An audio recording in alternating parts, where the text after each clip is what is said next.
Salut à tous et bienvenue pour ce direct live Touchdown Actu sur Twitch pour s'intéresser donc à la dernière mock draft du site Touchdown Actu. On vous propose aujourd'hui un débrief complet du premier tour de la draft NFL 2025 que vous pourrez suivre dès demain en direct de nouveau sur Twitch et ce à partir de 2 heures du matin environ, hein, peut-être prise d'antenne légèrement avant, mais en tout cas ce sera dans ces eaux-là et donc on va s'intéresser ce soir, selon les dernières rumeurs, selon les impératifs des différentes équipes, aux choix qui pourraient être réalisés au cours de cette première nuit de sélection des meilleurs joueurs universitaires du pays, avec, on vous le rappelle une nouvelle fois, hein, peut-être rappeler également pour ceux qui étaient là également hier pour la FAQ que c'est l'une des rares années encore à l'heure actuelle, même s'il y a quelques petites rumeurs d'échanges qui circulent, qu'on a affaire donc à 32 choix pour les 32 équipes. Chaque équipe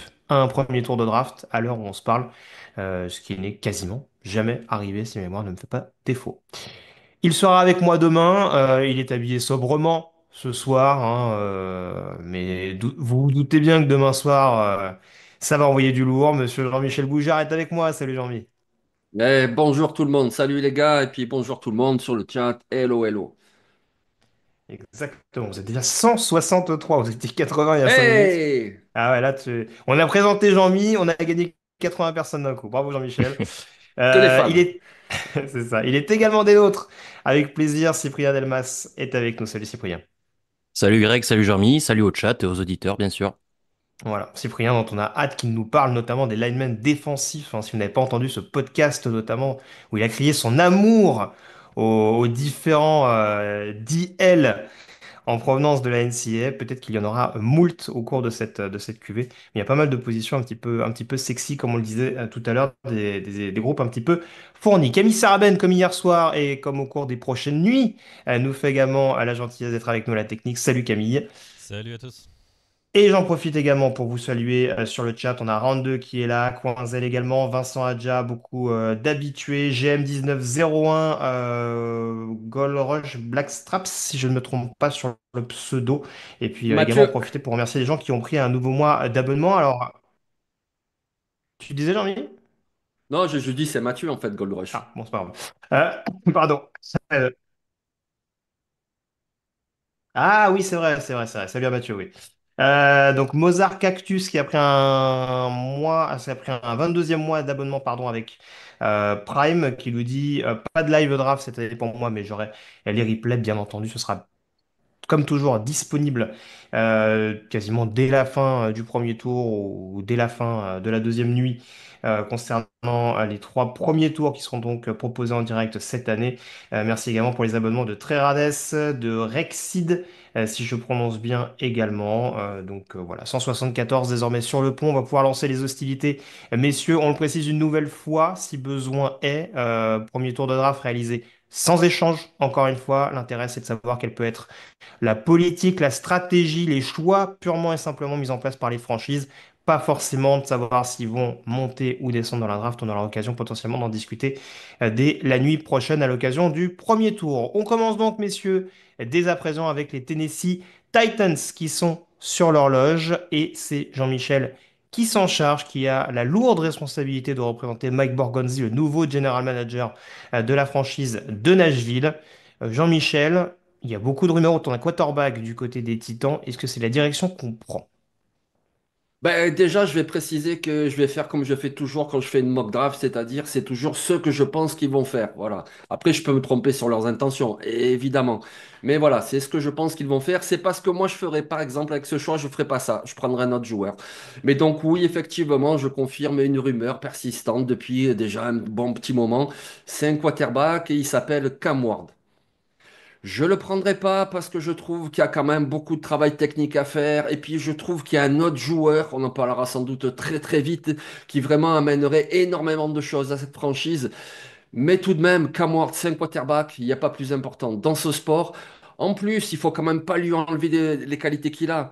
C'est un lanceur très audacieux, qui est tout le temps agressif, il attaque sans cesse. Même quand il rate un lancer, ben, ça ne fait pas peur d'y retourner ensuite. Voilà, quelque part, il pourrait un petit peu rappeler aux fans des Titans, le regretté Steve McNair, dans le sens, il n'a pas la taille idéale, il n'a pas une qualité comme ça incroyable.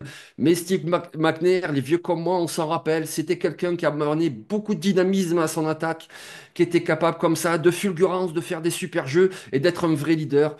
Eh ben, pourquoi pas Cam Ward? Donc, du coup, choix numéro un, Cam Ward, le quarterback de l'Université de Miami. Du pragmatisme plus que du fanatisme, pardon, hein, pour reprendre le choix de Jean-Michel concernant Tennessee. Cyprien, c'est d'accord sur ce choix, en tout cas sur la logique. Est-ce que c'est un upgrade, comme on dirait, par rapport à Will Levis actuellement du côté de Tennessee? Je suis pas sûr que ce soit un upgrade. J'en ai Donc aucune upgrade, je idée. précise, un marge de progrès, enfin, une amélioration significative Oui, sur le poste. Pardon, ouais, on va éviter les anglicismes un peu gratuits oui. d'entrée. Excuse-moi, vas-y. Est-ce que c'est mieux que Will Levis? Je sais pas. Alors moi j'aime bien Will Levis, j'aime bien les choses qu'il a montrées, même si bah, bien sûr il y avait aussi des choses de plus rigolotes et on évite le rigolo en NFL généralement. Mais avec Cam Ward, je sais pas si on n'aura pas des choses rigolotes aussi. Donc ouais, je suis assez sceptique sur le joueur comme Jean-Mi. Moi j'aurais pas fait ça si j'étais la franchise. C'est globalement ce qui va se passer quand même. Je suis d'accord avec le pic de Cam Ward. Assez d'accord également. Ça va nous emmener donc au deuxième choix de draft. Et je m'y colle. Ce sont les Cleveland Browns qui sont désormais sur l'horloge avec un petit dilemme. Est-ce qu'on part sur le deuxième quarterback disponible sur les différents boards, enfin, en tout cas sur un deuxième quarterback disponible tout court, ou est-ce qu'on part sur une des deux stars défensives annoncées, enfin en tout cas une des deux stars là encore tout court, parce qu'on sait qu'il y en a un notamment qui peut potentiellement jouer double plateau ou qui en tout cas a la possibilité de jouer les deux côtés du ballon. Généralement, j'aime beaucoup Travis Hunter. Je pense quand même qu'on va s'orienter vers un joueur qui a peut-être plus de garantie aujourd'hui sur le poste où il sera sélectionné. Généralement, Andrew Berry, le general manager de Cleveland, aime beaucoup les joueurs très jeunes. Alors, il n'y a pas une énorme différence d'âge entre les deux, mais Abdul Carter est un chouïa plus jeune. Et je pense qu'après le gros contrat offert à Miles Garrett, les Browns vont saisir l'opportunité de sélectionner Abdul Carter pour composer un duo de pass rusher absolument létal. Il y a des besoins indéniables en attaque, mais je pense qu'ils seront quasiment tous, si je m'avance un peu, considérés offensivement pour la suite de la draft. Mais l'occasion fait le larron, comme on dit, et je pense qu'avec ce deuxième choix, Cleveland ne va pas résister à l'idée de sélectionner un défenseur. La question du quarterback, je l'ai quand même assez rapidement écartée, dans le sens où à partir du moment où on a signé deux quarterbacks pendant l'intersaison, même si Joe Flacco n'est pas là pour s'inscrire dans l'avenir. Mais ça me paraissait un petit peu compliqué de faire coexister un quarterback drafté très haut, notamment avec un Kenny Pickett qui a déjà eu des petits soucis en interne du côté des Steelers. Ça me paraissait pas être le choix le plus sain à mettre en application. Donc c'est pour ça que je suis parti sur potentiellement un des deux meilleurs joueurs disponibles. Et à mon sens, peut-être Abdul Carter, qui peut être vraiment un apport immédiat, même si on a signé Joe Tryon, même s'il y a Maguire, etc., etc., ça reste quand même des joueurs qui peuvent pas forcément prétendre à un statut de titulaire. Jean-Mi, je te vois stoïque sur ce choix. Ouais, ouais, moi j'aurais pas du tout fait celui-là. Enfin, j'aime beaucoup Abdul Carter, c'est un bon choix, je critique pas le choix, mais vraiment, je vois pas comment il pourrait passer sur Travis Hunter. Dans le sens où, déjà, tu l'as dit, il y a Miles Garrett, il y a du monde de partout en défense, c'est vraiment pas le problème à Cleveland. Et puis Cleveland, ils ont besoin de quoi? Ils ont besoin, oui, quand on fait une mock, évidemment, on parle toujours l'habitude du manager, le besoin dans l'effectif, etc. Mais il y a aussi des propriétaires. Et je veux dire, Travis Hunter, non seulement il t'apporte sur le terrain, parce que s'il n'était pas bon sur le terrain, on n'en parlerait pas. Il est bon sur le terrain. Mais en plus de ça, il t'apporte une autre dimension. Je veux dire, voilà une franchise qui, il y a encore quelques années, ils étaient vraiment. C'était une franchise sympathique. Tout le monde les appréciait parce que c'était des losers magnifiques. Voilà, ils réussissaient pas, on les aimait bien. Et puis, il y a eu l'histoire de Sean Watson. Et comment tu fais pour te relever de ça? Ben, tu prends un joueur qui a un sourire comme ça, hyper large, une personnalité très solaire, qui en plus est très bon sur le terrain, qui va faire parler positivement de ta franchise et qui en plus va t'apporter sur le terrain. Donc, ouais, Abdul Carter, très bien, mais franchement, moi, je vois pas comment il passe sur Travis Hunter. Après, demain, ça se trouve, ils prennent Abdul Carter, hein, pas de souci. Mais de mon côté, moi, j'aurais pris Travis Hunter. Alors, Belugarski nous dit sur le chat, et j'en profite pour le saluer d'ailleurs, il nous dit bon choix. Alors je lis pas le message juste pour ça, hein. Il nous dit bon choix. On ne peut pas exclure que Garrett veuille de nouveau partir par la suite. Alors c'est vrai que maintenant c'est un peu plus compliqué parce qu'il faut quand même une équipe capable d'ingurgiter et l'échange et son imposant contrat derrière. Donc là, c'est pas, il s'est pas facilité une éventuelle porte de sortie à l'avenir, mais bon, c'est bon. toute façon, ce sera un débat qui va nous animer demain si potentiellement Tennessee confirme son statut de numéro 1 au poste de quarterback. Je pense que ça fera beaucoup, beaucoup discuter avant et après. Cyprien, je te rends la main. Pour le troisième choix désormais, les New York Giants sont sur l'horloge. Quel est leur choix selon toi? Alors, on va faire ça de manière très didactique. Je pense qu'on peut éliminer le poste de quarterback parce que ben, Russell Wilson. Et puis, moi, je pense que Russell Wilson est encore un QB au moins quarterback au moins potable en NFL. Donc, autant lui donner vraiment sa chance. Je pense que l'effectif des Giants, il est plutôt complet en général.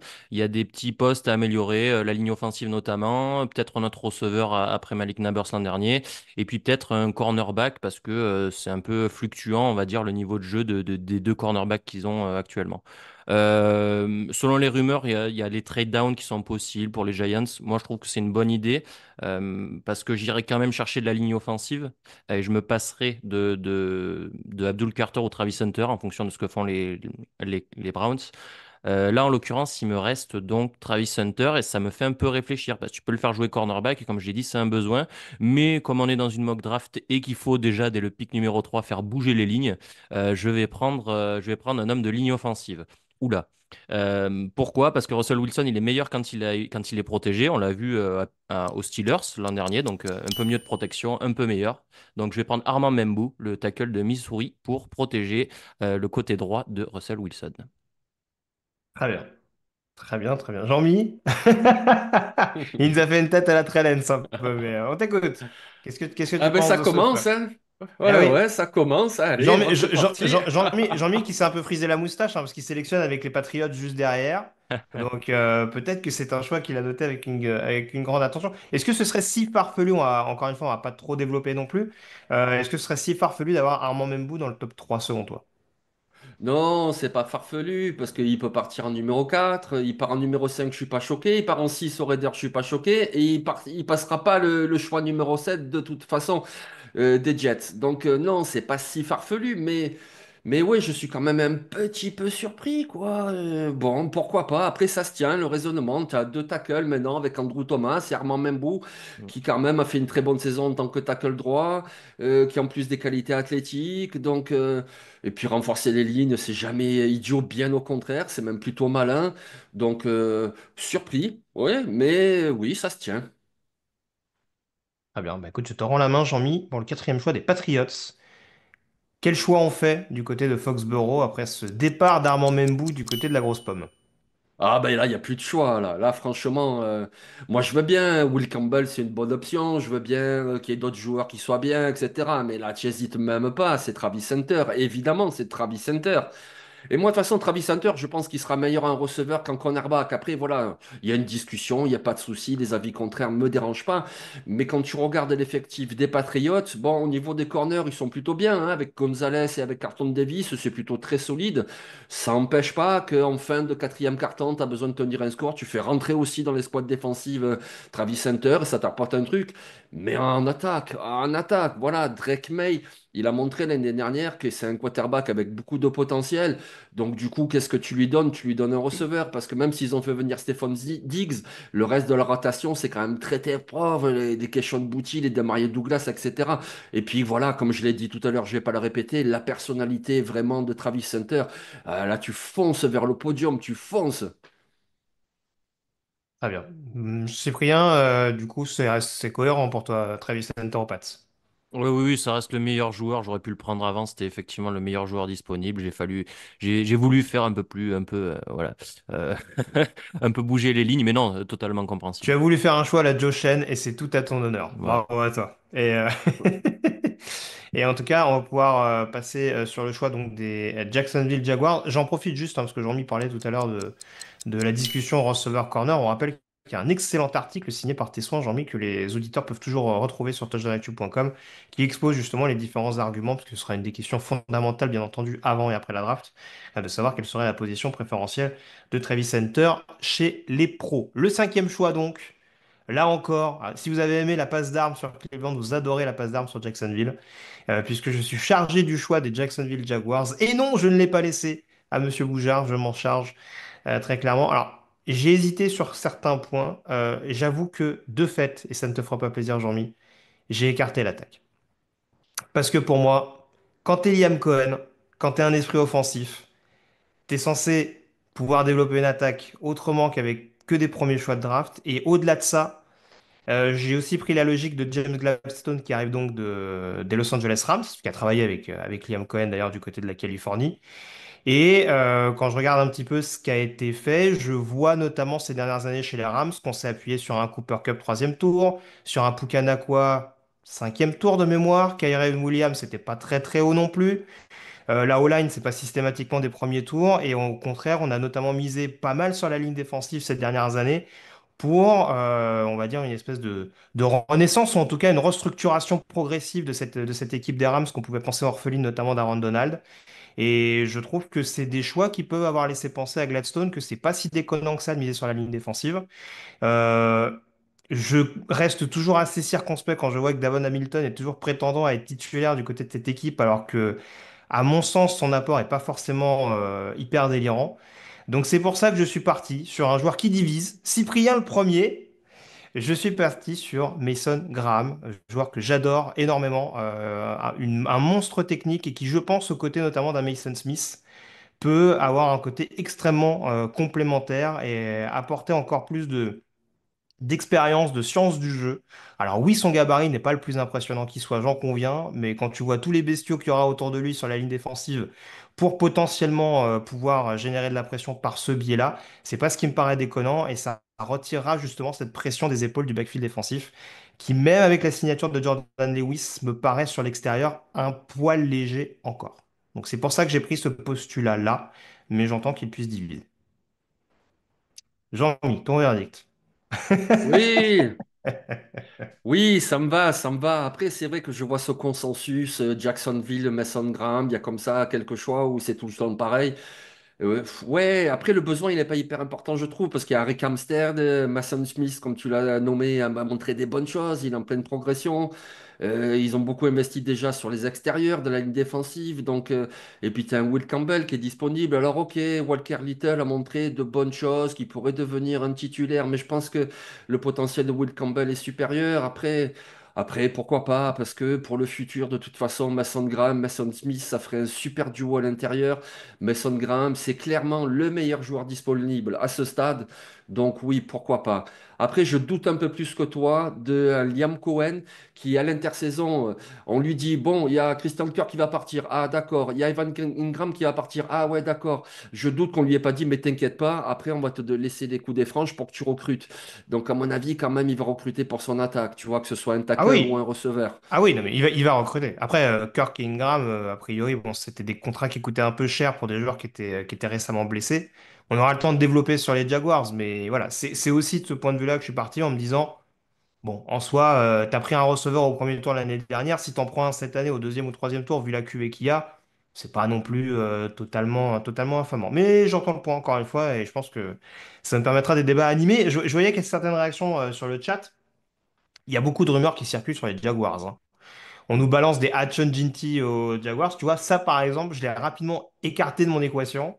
Pour moi, c'est un écran de fumée, mais faut toujours rester méfiant. On a vu des choix, l'un des plus célèbres étant Dion Jordan à l'époque, un numéro 3 du côté de Miami, pour le succès qu'on sait. Donc voilà, ne jamais s'avancer trop à l'avance concernant les choix de la draft.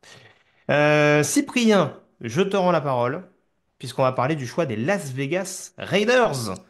L'équipe désormais coachée par Pete Carroll est sur l'horloge. Et oui, on joue avec le rythme cardiaque de Jean-Mi dès le début de ce live draft. Quelle direction on prend du côté de Las Vegas, mon cher Cyprien? Alors, est-ce que c'est moi qui vais planter un couteau dans le cœur de Jean-Michel? Je sais pas. Je suis parti de l'autre côté du ballon que ce que tu viens de faire, Greg. Moi, je suis parti du côté de l'attaque. C'est peut-être pas une grande idée. J'aurais hésité s'il y avait Mason Graham, mais ben, il est plus là. Donc, je vais partir du côté de l'attaque et j'ai envie de donner un joueur un peu impactant à Geno Smith parce que je pense que Geno Smith, il peut exister derrière cette ligne offensive. Elle n'est pas forcément pire que ce qu'il avait au Seahawks. Il s'en est bien sorti. Donc, je vais donner un attaquant, lequel eh ben, je vais lui donner Macmillan, Teiteroa Macmillan, le receveur d'Arizona. Je pense qu'il manque ce genre de profil à l'attaque des Raiders, grand, capable quand même de se balader sur toute l'attaque, c'est-à-dire dans le slot aussi et à l'extérieur. Des bonnes mains, des bons tracés. Voilà, bon joueur pour Geno Smith et les Raiders. Jean-Mi, un an après Brock Bowers, nouvelle cible pour les Raiders, cette fois-ci avec un meilleur quarterback. Moi, je sais pas ce qui se passe, hein. Cyprien fait un bon choix pour les Raiders, mais oh, oh, qu'est-ce qu'il y a là? Non, oui, moi je trouve que ce serait un bon choix, franchement un bon choix, parce que moi je pense qu'il est un peu plus limité que ça quand même. Dans le slot, je le vois pas, je le trouve un petit peu raide. Mais par contre, c'est un vrai receveur extérieur et ça c'est très bien. Dans le slot, de toute façon, tu as Bowers, et puis en plus, tu as Jacoby Meyers, ce que j'oublie pas. Et puis les cibles profondes, il y a Trey Tucker, et puis même tu pourras en prendre une au troisième ou au quatrième tour. Donc je trouve qu'amener un profil comme ça, comme Macmillan, ça serait très très bien pour commencer un nouveau cycle en attaque avec un nouveau quarterback. Donc oui, moi c'est un pic qui me conviendrait très bien. Macmillan, franchement, je le vois partir de 5, mais s'il part à 20, je suis pas choqué non plus, parce que je le trouve pas si extraordinaire que ça. Mais l'un dans l'autre, c'est quand même un bon receveur, et comme il a très bien dit, profil complémentaire. Non, moi le pic, il me va très très bien. Très bien. Bah, oui, de toute façon, il y a beaucoup de besoins dans cette équipe des Raiders. Donc, oui, je rejoins également Cyprien sur cette sélection. On passe donc au choix numéro 7, celui des New York Jets. Jean-Mi, je te laisse Euh, enchaîner avec le choix des New Yorkais. Tu disais, a priori, il n'y aura pas d'Armand Membou. et Enfin, ouais, on aurait pu y penser. Est-ce qu'on part forcément peut-être sur un autre line ou est-ce qu'on prend une autre décision du côté de New York? ben, c'est ça le problème parce que franchement, moi je vois gros comme une maison, Armand Membo, Jets, parce que ça fait vraiment beaucoup de sens. Ils ont pris leur tackle gauche l'année dernière. Membo, pour moi, c'est un tackle droit, mais il est plus là. Et franchement, moi je l'aime bien, Will Campbell, même si voilà, il est un petit peu tensé sur ses petits bras, machin, qui sont pas si petits d'ailleurs. Mais par contre, le mettre à droite, alors il est bon pour la course, donc c'est une vraie possibilité. Mais du coup, je serais parti sur Mark Milan aussi, mais du coup, ils viennent juste de partir. Et ben, du coup, je vais y aller sur Tyler Warren, le Titan de Penn State. Très Voilà, bien. on l'a fait en direct, au fait. Je le dis pour les gens, on l'a fait en direct. On n'a rien préparé, évidemment. Donc là, je viens de faire mon choix. Et ouais, Will Campbell, c'est une possibilité, mais oui, on va aller sur Tyler Warren parce que il faut quand même une autre cible. Et puis en plus, un Titans qui a de très intéressant avec le quarterback des Jets, c'est-à-dire Justin Fields, qui a un peu des soucis en lecture. Et puis voilà, c'est vraiment une cible facile, entre guillemets, beaucoup plus que de trouver un receveur dans la profondeur. Tyler Warren, c'est quelqu'un qui va faire juste 5 yards et puis hop, ça y est, il est ouvert. Ah ben voilà, ça permet à Justin Fields de trouver une solution facile et puis on fait bouger les chaînes, on les fait avancer. Sans parler en plus qu'il a vraiment un profil incroyable, il peut aussi porter le ballon, il peut aussi faire des tas de choses. C'est vraiment un très très bon joueur. C'est pas juste prendre un Titan, mais je pense que dans ce système-là, si c'est pas au premier tour, il faudra de toute façon y penser au deuxième tour. Avec un Mason Taylor par exemple, mais je pense que Titan, les Jets, ils doivent y aller assez tôt cette année. Alors, vu qu'il n'y a plus Membo, qu'il n'y a plus Macmillan, eh ben, Tyler Warren.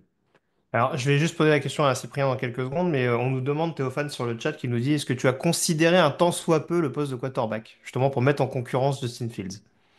Non, non, non. Non, parce que, alors franchement, moi je préfère 1000 fois Shedeur Sanders à Justin Field, mais je pense pas dans la mesure où il vient à peine de le signer, et je pense pas qu'ils l'ont signé pour être un remplaçant, ils l'ont signé pour tenter une dernière chance avec ce joueur-là, en se disant si ça marche, tant mieux, si ça marche pas, la draft de l'année prochaine, elle est plus riche en quarterback. Donc c'est pour ça que c'est possible, évidemment, tout est possible à la draft, hein, mais je les vois pas du tout aller prendre un quarterback cette année.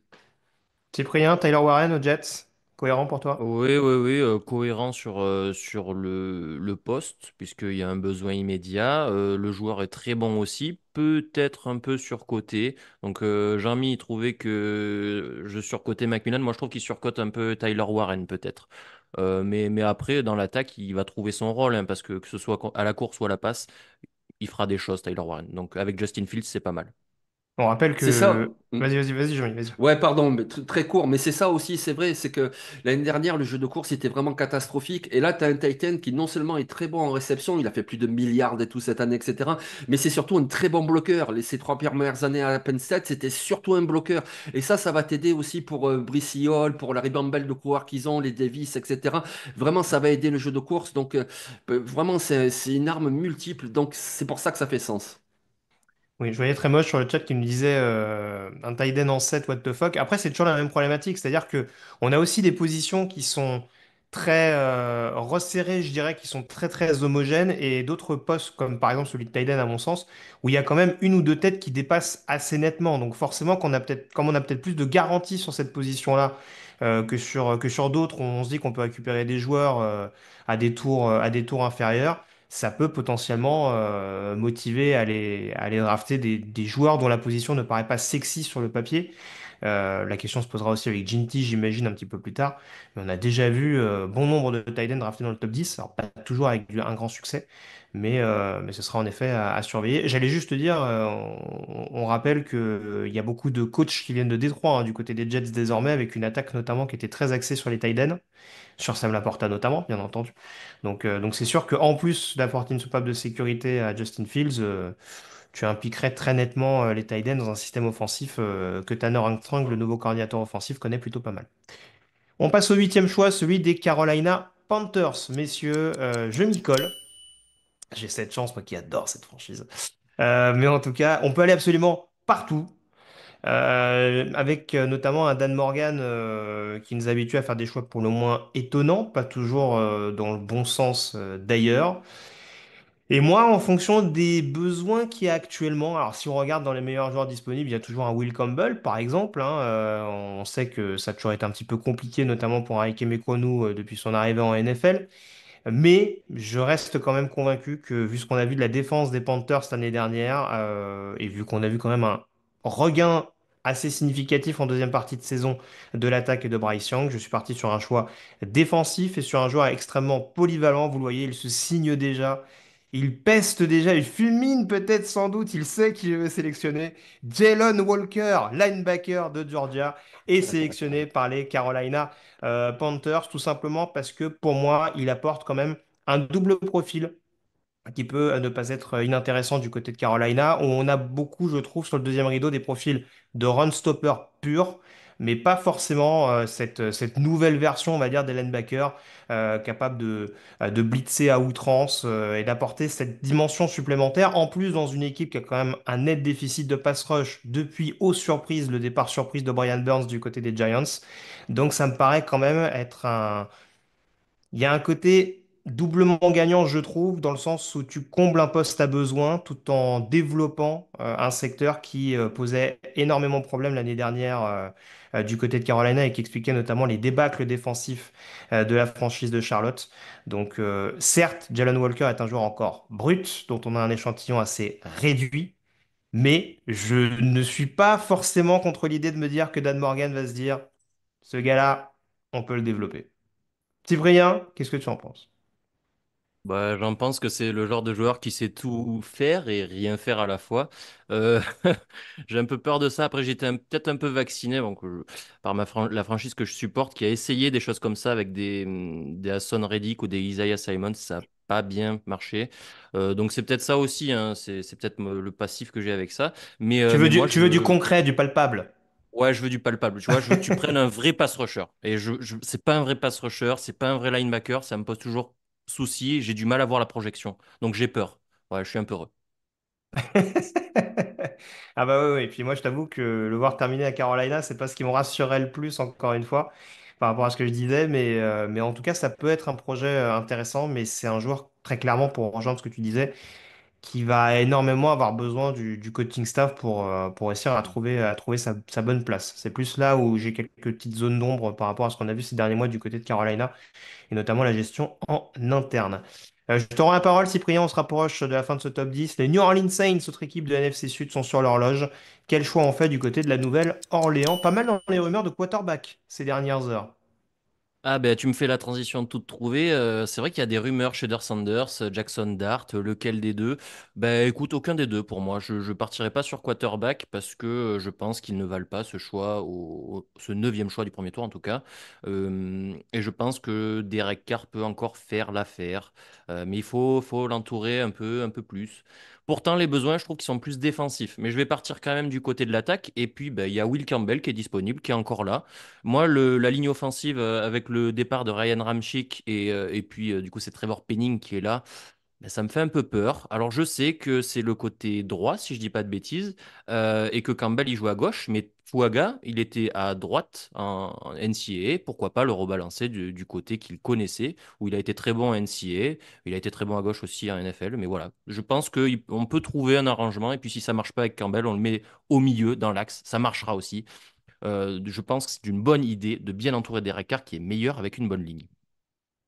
Alors c'est vrai qu'on nous dit, ça n'a pas été annoncé officiellement, la longue indisponibilité de Derek Ah Carr par oui, rapport à ses problèmes d'épaule.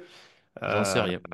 Ouais, peut-être aussi qu'on joue encore une fois l'écran de fumée du côté des Saints, J'en qu'on sais rien. temporise un peu. On se dit, on va peut-être pas trop annoncer que potentiellement on veut casser la baraque pour un quarterback. Peut-être, ouais. Voilà, c'est une éventualité, mais c'est vrai que en soi, ça a pas été confirmé, mais c'est vrai que je te rejoins. Enfin, Jean-Mi, je sais pas ce que tu vas en penser. C'est vrai que Fouaga était testé à gauche parce qu'on avait plus confiance très clairement en Trevor Penning, mais Will Campbell, en plus un joueur de la maison Louisiane, ça ferait carrément sens. Oui, c'est ça, c'est ça. J'ai eu la chance d'être à New Orleans cette année et je voyais plein de gens dans la rue qui se baladaient avec des t-shirts, des hoodies LSU. Donc oui, forcément, LSU au Saints, oui, ça fait sens. Après, c'est pas pour ça que les managers choisissent un joueur, évidemment. Et ça ferait sens sur le terrain. Et c'est vrai, comme tu l'as dit, Fouaga qui joue à droite à l'université, tu le rebascules de son côté d'origine. Campbell qui est bon en protection. Moi, je trouve que ça serait un très bon choix. Après, moi, je vous trouve un petit peu dur avec Shedeur Sanders, mais globalement, je trouve que tout le monde est dur avec Shedeur Sanders, hein. Moi, je le trouve meilleur que ça. Pour moi, il vaut largement ce choix-là. J'ai vu énormément de matchs de Colorado parce que j'ai suivi cette équipe. J'adore la personnalité de Deion Sanders. Voilà, on l'aime ou on l'aime pas. Moi, je l'aime. Donc, j'ai même regardé toute la série Coach Prime, etc. Voilà, et j'ai vu Shedeur Sanders. J'ai vu le leader qu'il est. J'ai vu la mentalité qu'il a. J'ai vu ses passes, son tour de place complété qui est impressionnant. J'ai vu qu'il a des qualités dont on parle jamais. Ben, à mon avis, il est vraiment bâché parce que c'est le fils d'une légende et alors on l'aime pas. Voilà, d'entrée, il s'appellerait John Smith. On dirait, ah, il est pas mal quand même. Et moi, je trouve qu'on est un petit peu dur avec ce quarterback. Mais après, Will Campbell au Saints, oui, c'est très bon choix. Je l'aurais bien pris pour les Bears, là, tu vois. Après, moi, je ne vais pas faire du Saints bashing, hein, mais je pense que Shedeur Sanders, ça plairait grave à Mikey Loomis, hein, en termes de tempérament un peu arrogant par moment. Je pense que c'est le Et genre au de nouvel profil qui lui plairait entraîneur. beaucoup, hein. Oui, oui. Et on Bah, y... et on... alors, c'est ce qu'on nous disait sur le chat. Je me permets de rebondir par rapport Ah, à ce qui était souligné. Alors, Grey Bob qui nous disait la O-line, en effet, pour préparer l'avenir, c'est pas forcément une mauvaise chose. Et surtout, Grey Lacham avait surenchéri en disant que ça n'avait pas forcément de sens de prendre un quarterback. Surtout que t'es pas forcément dans l'impossibilité de voir clairement sous Kellen Moore ce que peut donner un Spencer Rattler, par exemple. Ouais.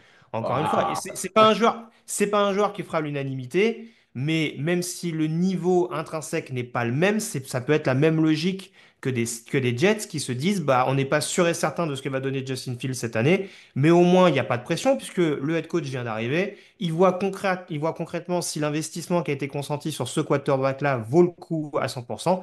Et puis sinon, bah, voilà, l'année prochaine, on constate un petit peu comment ça se passe physiquement avec Derek Carr et le niveau de jeu qu'a affiché Spencer Rattler. Et puis bah là, à ce moment-là, on fait directement table rase et puis on continue à avancer de l'avant. Mais c'est vrai que globalement, de toute façon, pour rejoindre le choix de Cyprien, généralement, Mikey Loomis, c'est quand même souvent, et il est là depuis 2002, je crois, en tant que général manager de la franchise, c'est quand même très souvent OL ou DL au niveau du premier tour. Donc là, en soi, d'aller chercher un Will Campbell pour continuer de bâtir cette ligne offensive et de protéger justement un poste de quarterback un peu énigmatique, c'est pas déconnant. Cyprien, vas-y. oui, en sachant que, si je dis pas de bêtises, Loomis, il a trade up 27 fois, trade down 0 fois, et il n'est pas impossible qu'il monte un petit trade pour remonter dans le premier tour et aller chercher un Shedeur Sanders si ça lui plaît.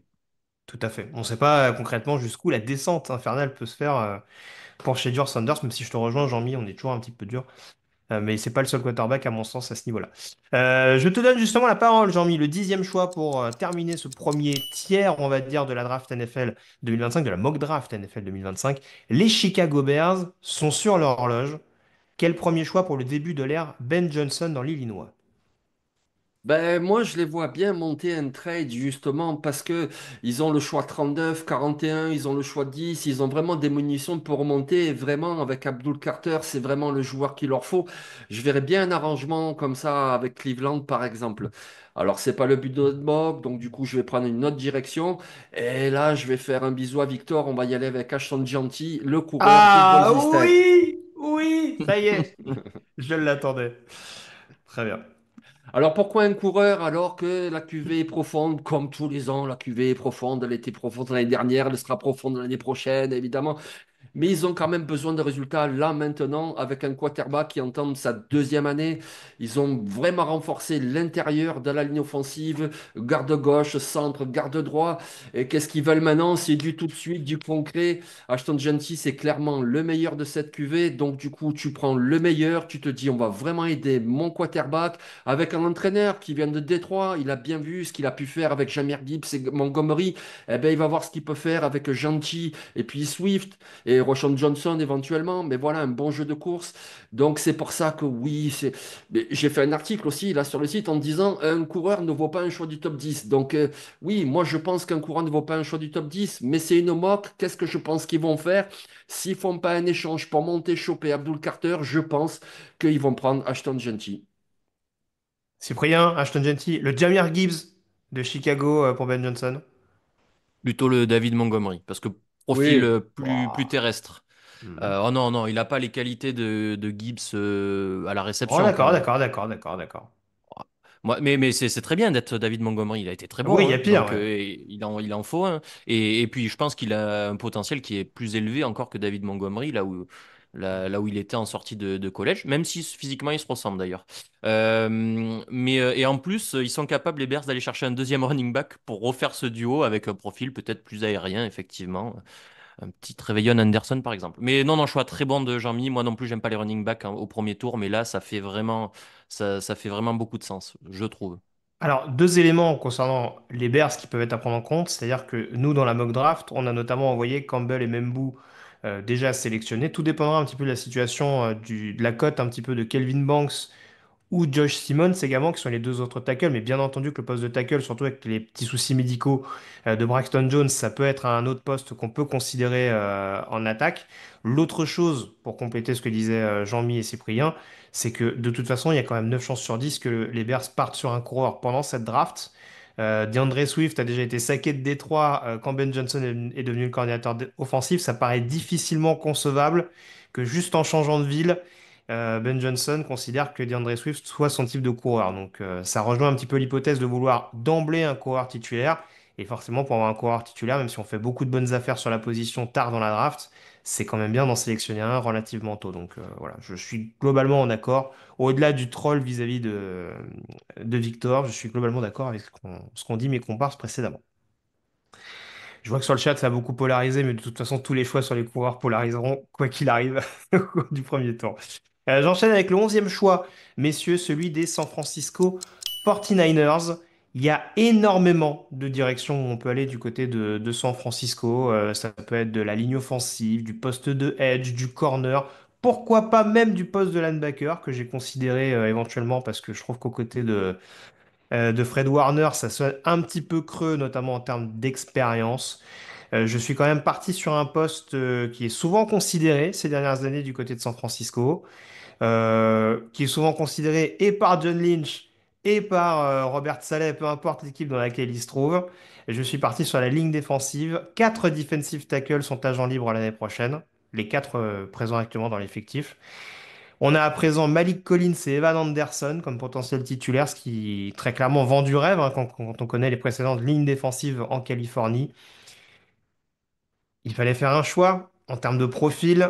Je sais très bien quel choix aurait fait Cyprien. Eh bien, je vais partir sur un choix glamour puisque c'est Walter Nolen qui sera sélectionné par les San Francisco 49ers. Alors peut-être moins de garantie, on va dire, en termes de longévité au plus, enfin, en termes de d'efficacité constante, je dirais, parce que c'est vrai que Walter Nolan, malgré son statut en sortie de lycée, on reste sur vraiment une année fulgurante du côté d'Ole Miss, alors que pour le coup, Kenneth Grant, il a quand même eu une expérience un peu plus significative du côté de Michigan, avec en plus un titre national à la clé, donc c'est quand même indéniable, mais là, clairement, on a affaire à deux profils extrêmement différents, où tu pars sur un vrai nose tackle, un vrai harceleur de gap, si je peux parler ainsi, avec Kenneth Grant, ou avec Walter Nolan, tu pars avec un joueur peut-être un peu moins physique. Hein. C'est difficile d'être plus physique que Kenneth Grant en même temps, mais en tout cas un joueur qui va être vraiment à la baston, et je pense qu'aux côtés de Jordan Elliott, ça peut donner quelque chose d'assez intéressant, et une capacité de pénétration assez notable pour continuer de rendre cette ligne défensive des Niners assez dominante, ou en tout cas assez perturbante pour l'adversaire. Donc c'est pour ça qu'encore une fois, j'entends les gens qui vont dire que Walter Nolen n'est pas le deuxième meilleur defensive tackle du plateau. C'est pas forcément mon avis personnel, mais on est sur les choix qu'on estime possible d'être faits. Et pour moi, Walter Nolen, c'est carrément Niners compatible, et c'est pour ça que je suis parti sur ce choix pour San Francisco. Cyprien, du coup, tu es globalement d'accord avec ce choix malgré tout, même si je sais que tu préfères Kenneth Grant? Mais tu te Ah trompes parce que bon? j'ai Walter, oui, j'ai Walter Nolan Bah, autant pour moi. en deuxième defensive tackle. Après, j'ai Kenneth Grant en haute estime aussi. Tu prends l'un ou l'autre, ça me va. Ça dépend de ce que tu préfères, ça dépend de qui tu veux garder à côté. Je pense que tu as fait un très bon choix parce que effectivement, les Niners, il y a quand même déjà comment dire, des gros corps sur la ligne et que on pourrait les associer avec quelqu'un de peut-être plus complet, plus technique, capable d'apporter sur le pass rush un peu mieux qu'un Kenneth Grant, tout en étant aussi bon sur le run stop. Non, c'est très bien comme choix. Bravo. Très bien. Eh ben, je te rends la parole, du coup, Cyprien, puisqu'on va parler du choix des Dallas Cowboys, autre choix d'équipe historique et qui va intéresser beaucoup de gens, intriguer beaucoup de gens. Alors, il y a des rumeurs sur Tate McMillan. Il ne vous aura pas échappé qu'il a déjà été sélectionné par tes soins, d'ailleurs, du côté des Raiders, sur quoi on se rabat avec des grosses guillemets du côté de la franchise texane. Il y a des rumeurs effectivement sur les receveurs, alors que ce soit Macmillan en 12, et aussi il y a beaucoup de Matthew Golden. Il y a des analystes américains, beaucoup, j'en ai compté 4, qui ont pris Matthew Golden aux Cowboys, mais je déteste le joueur, donc je vais pas le prendre, tout simplement. Par contre, je vais rester du côté offensif du ballon. Pareil, il y a eu des départs importants sur la ligne, avec des joueurs aussi qui n'ont pas encore prouvé. Je sais qu'ils ont beaucoup fait de choix sur cette ligne offensive, mais je continue. Et je prends Josh Simons, donc le tackle d'Ohio State, qui est blessé, grosse blessure au tendon rotulien, donc le tendon principal du genou. Mais il est bien revenu. Apparemment, il pourra faire les camps d'entraînement ou au moins être présent en août, de ce que j'ai lu. Et je pense que ça peut être une option, une bonne option. En plus, il peut se balader à droite, à gauche de la ligne. Il a fait les deux. Donc voilà, pour le futur, je pense que c'est une bonne idée de prendre Josh Simons. Ah bien, les lignes à considérer du côté de Dallas. Alors, on a désormais un nouveau mème pour Jean-Mi, parce que j'ai vu sa tête se décomposer lors de l'annonce de ce choix. Jean-Mi, qu'est-ce qui te tracasse? Qu'est-ce qui a l'air de te tracasser, en tout cas, avec Josh Simmons du côté de Dallas? Ah, j'aime pas du tout, mais alors pas du tout, j'aime pas du tout. Ben déjà, il est blessé, voilà, déjà, il est blessé, le gars. Après, il a fait, ouais, une bonne saison, et encore, c'était deux moitiés de saison, ouais, correct, mais le gars, il est blessé, c'est un finesse tackle et il est blessé au genou. Comment tu veux qu'il soit fin? Non, moi, j'aime pas du tout ce choix, je pense pas du tout qu'ils vont faire ce choix-là. Et bon, après, pourquoi pas, hein, mais moi, Simon, s'il part au deuxième tour, je suis pas choqué, j'ai 300 000 tackles avant lui. Et non, en 12. En plus, moi, je trouve, c'est une draft, franchement, on va pas se mentir, ça manque de talent en quantité. Voilà, il n'y a pas 20 super joueurs, ils y sont pas. Donc, je pense que ça va être un gros rush sur les valeurs sûres de cette draft. Voilà, un Tyler Warren, c'est une valeur sûre. Il reste encore des joueurs là où, qui sont une valeur sûre, notamment un linebacker. Je pense que ça va rusher sur vraiment les valeurs sûres. Un gars comme Josh Simmons, ouais, ben, bon, écoute, on verra demain, hein, mais Non. En Tu te tout trompes, cas, Jamy. Tu te trompes, Jamy. C'est c'est franchement, possible, hein. s'il est pas blessé, je pense que c'est un top 5 de draft, clair et net. Il y a Ouf. juste cette blessure qui est embêtante. Et honnêtement, tu es un peu dur avec lui parce il fait une très bonne saison à San Diego State, à droite. Il fait deux bonnes saisons à gauche, à Ohio State. Je sais pas ce qu'il te faut de plus, hein. Comment ça, de alors, bonnes saisons? Il a joué 5 matchs. attendez, Ben, l'année att- dernière. attendez, Pardon, monsieur, pardon. attends. On aura le temps de développer. Mais non, pour le coup, moi, ce que j'aime beaucoup, et d'ailleurs, je vous invite, si vous ne l'avez pas fait, à écouter le podcast sur la ligne offensive, puisque du coup, on s'en est chargé avec Jean-Mi. Ce que j'ai beaucoup aimé, c'est qu'on a échangé sur les linemen. Il m'a parlé de Josh Simmons en des termes plus nuancés, et le jour de la mock, il arrive et il nous fait: Ah, le gars, c'est une pompe à vélo!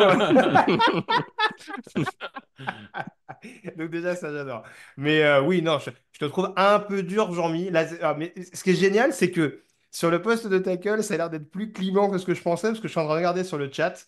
Et les messages qui sont envoyés à la suite, on avait Trémoche qui nous disait enfin un vrai choix, meilleur tackle de la draft. Et juste en dessous, Corentin PX qui nous dit gros reach chez Simmons. Donc au moins comme ça, tous les avis, c'est un joueur qui apparemment ne va pas laisser insensible, quelle que soit pardon, la position dans laquelle il est choisi.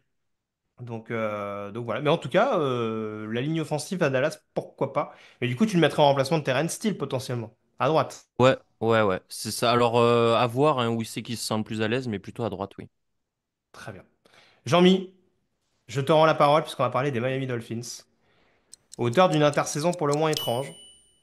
Qu'est-ce qu'on prend comme décision du côté de Miami pour reprendre un peu du poil de la bête? Eh ben écoute, moi depuis quelque temps, je voyais vraiment gros comme une maison qu'ils aillent sur un défensif tackle, etc. Et c'est possible, vous l'avez évoqué tout à l'heure, il y en a un qui est très bon, qui est disponible. Mais bon, voilà, tu perds Jevon Holland, qui est un arrière défensif. Il y a des rumeurs sur Jalen Ramsey, etc. Donc, je sais pas. Moi, je pense qu'ils vont plutôt y aller sur la ligne arrière. Et donc, du coup, là, il y a deux joueurs. Un qui, justement, est un peu plus intérieur, qui est très, très bon. Un qui est un peu plus extérieur. Et on sait que c'est plus prisé quand même, le cornerback extérieur à la draft. Donc, mon cœur balance entre les deux. Et quelque part, je vais y aller sur la logique que font généralement les staffs. Donc, c'est le cornerback vraiment pur extérieur qui est privilégié. Et donc, je vais y aller sur Will Johnson, le cornerback de Michigan. Très bien. Parce que Bah, de toute façon, vas-y, vas-y. Même si Ramsey reste, il faut un numéro 2. Ils l'ont pas vraiment. Et puis si Ramsey part, alors là, voilà, il te faut un vrai numéro un. Alors oui, je sais, il y en a un deuxième, on en parlera tout à l'heure, mais il n'a pas tout à fait la même taille, il est très polyvalent, il est très fort, mais là, voilà, moi je pense que c'est vraiment un extérieur numéro un qu'il leur faut. Cyprien, qu'est-ce que tu en penses? On nous disait sur le chat une armure pour toi. Déjà, est-ce que Lyman, ça a été considéré, Jean-Mi, par tes soins? Non, enfin, oui, bien sûr que ça peut être considéré, mais déjà, je trouve qu'il n'y a pas un candidat extraordinaire. Oui, je préfère Banks à Simmons, je préfère Connerly à Simmons, etc. Mais je trouve que c'est pas non plus incroyable. Et puis, ils ont pris Paul l'année dernière, tu peux un petit peu attendre. Je pense qu'il y en a au moins un ou deux qui va chuter. R série, il a une putain de nom celui-là. Mais voilà, un gros gabarit comme ça qui peut être au deuxième tour, il y en aura d'autres au deuxième tour. Donc, je pense que la ligne, ce sera plutôt au deuxième tour. Voilà.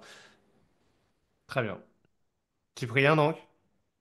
Bah, je pense que Jean-Mi, bah, il veut tuer, tu as Tagovailoa, hein. Je pense qu'il l'aime pas en fait, hein. Je- Bah, moi, j'aime bien le côté, faut être patient. Bon, Bah après, oui, oui. je pense qu'au bout de la huitième commo, on pourra se dire, bon, peut-être qu'il faut prendre un Non, mais les tackle ou un gars, garde. juste une chose, juste une Dis-moi. chose. Tagovailoa, c'est un gaucher. Donc le côté aveugle, c'est à droite. Ils ont Oui, pris le guard James Daniels et il y a Austin Jackson à droite. Donc le côté mais gauche, oui, tu peux attendre un alors, tout petit peu. alors, on va pas faire trop long, Jean-Mi. James Daniels Oui. te rassure donc à l'heure actuelle. Mais bien sûr, un duo James Daniels Austin Jackson, je Un dis pas joueur, que c'est un top duo, mais je t'en cite au minimum 7 ou 8 des un duos. joueur qui n'a pas fini de saison à Chicago et à Pittsburgh. Moi, c'est plus ça qui m'inquiète. C'est plus dans cette logique-là. Après, attention, entendons-nous bien, hein, par rapport à ce qu'on dit.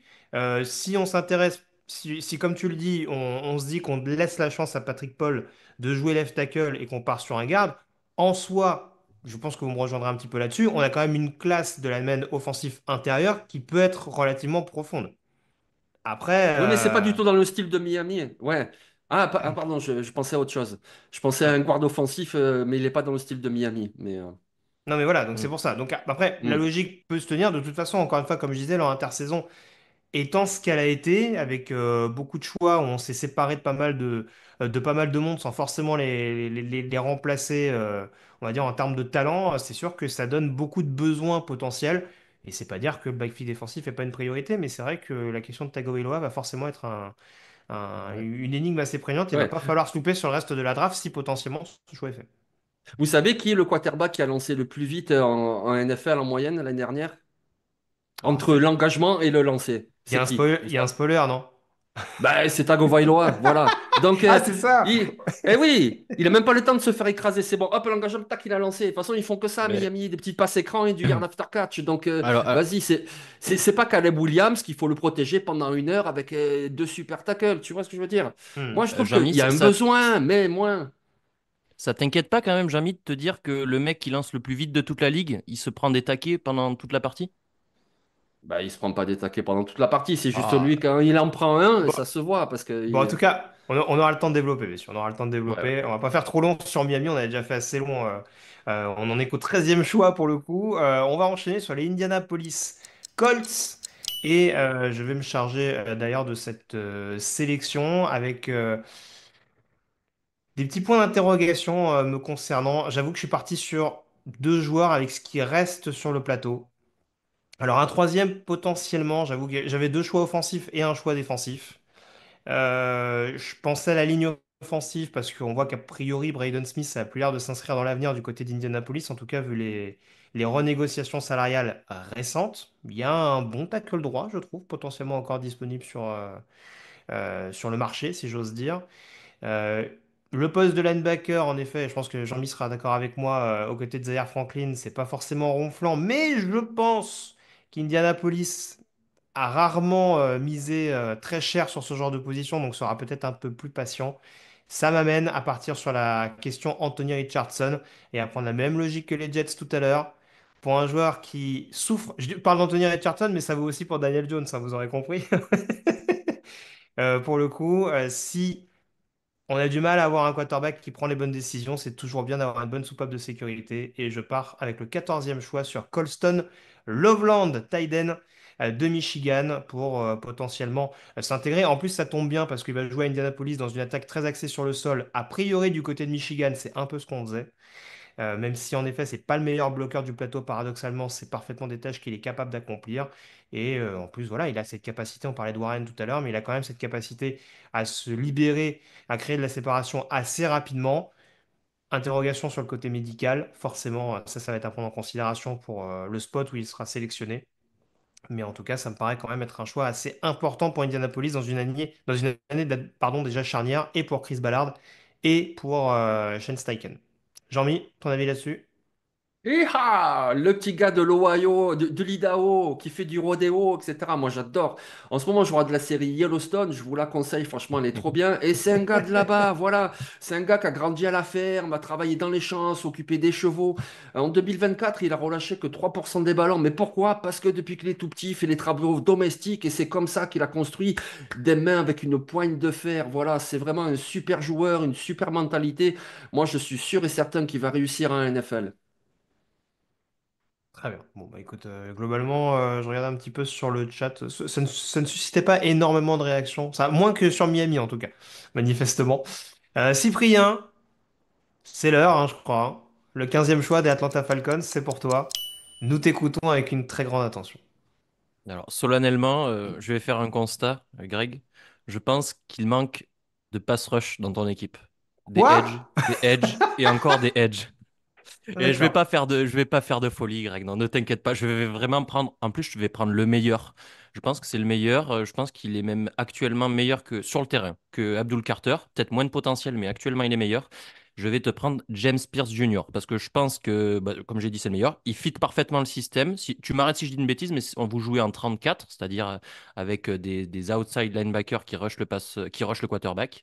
Et je pense qu'il est extrêmement bon dans ce rôle-là, exactement, James Pierce, en plus d'être ultra complet, capable de défendre la course. Voilà. Je pense que c'est la superstar qui vous manque. Alors, moi, je pense que c'est quand même amené pardon, à évoluer un petit peu avec Jeff Ulbrich en nouveau cordeau. Ok. C'est possible aussi que ce soit un pass rusher un peu plus puissant, parce qu'on a vu qu'ils sont allés chercher par exemple Leonard Floyd pour Hmm. être justement sur le profil un peu d'un Arnold Ebiketie. Et comme on sait pas trop ce que ça a donné avec Braylon Trice, je serais pas étonné qu'ils aillent peut-être sur un rusher un peu plus puissant, mais en soi, James Pierce, j'aime bien. Ça peut paraître haut pour certains. Pour le coup, c'est vrai qu'il a un petit peu vu derrière, par exemple, certains joueurs qui grimpent, hein. Je pense à un Ezer Waku, par exemple, du côté de Boston College. On aura le temps de développer. Après, il y a d'autres interrogations, hein. C'est vrai là, il reste beaucoup de edge rushers. Pour le coup, il y en avait beaucoup disponibles sur le marché.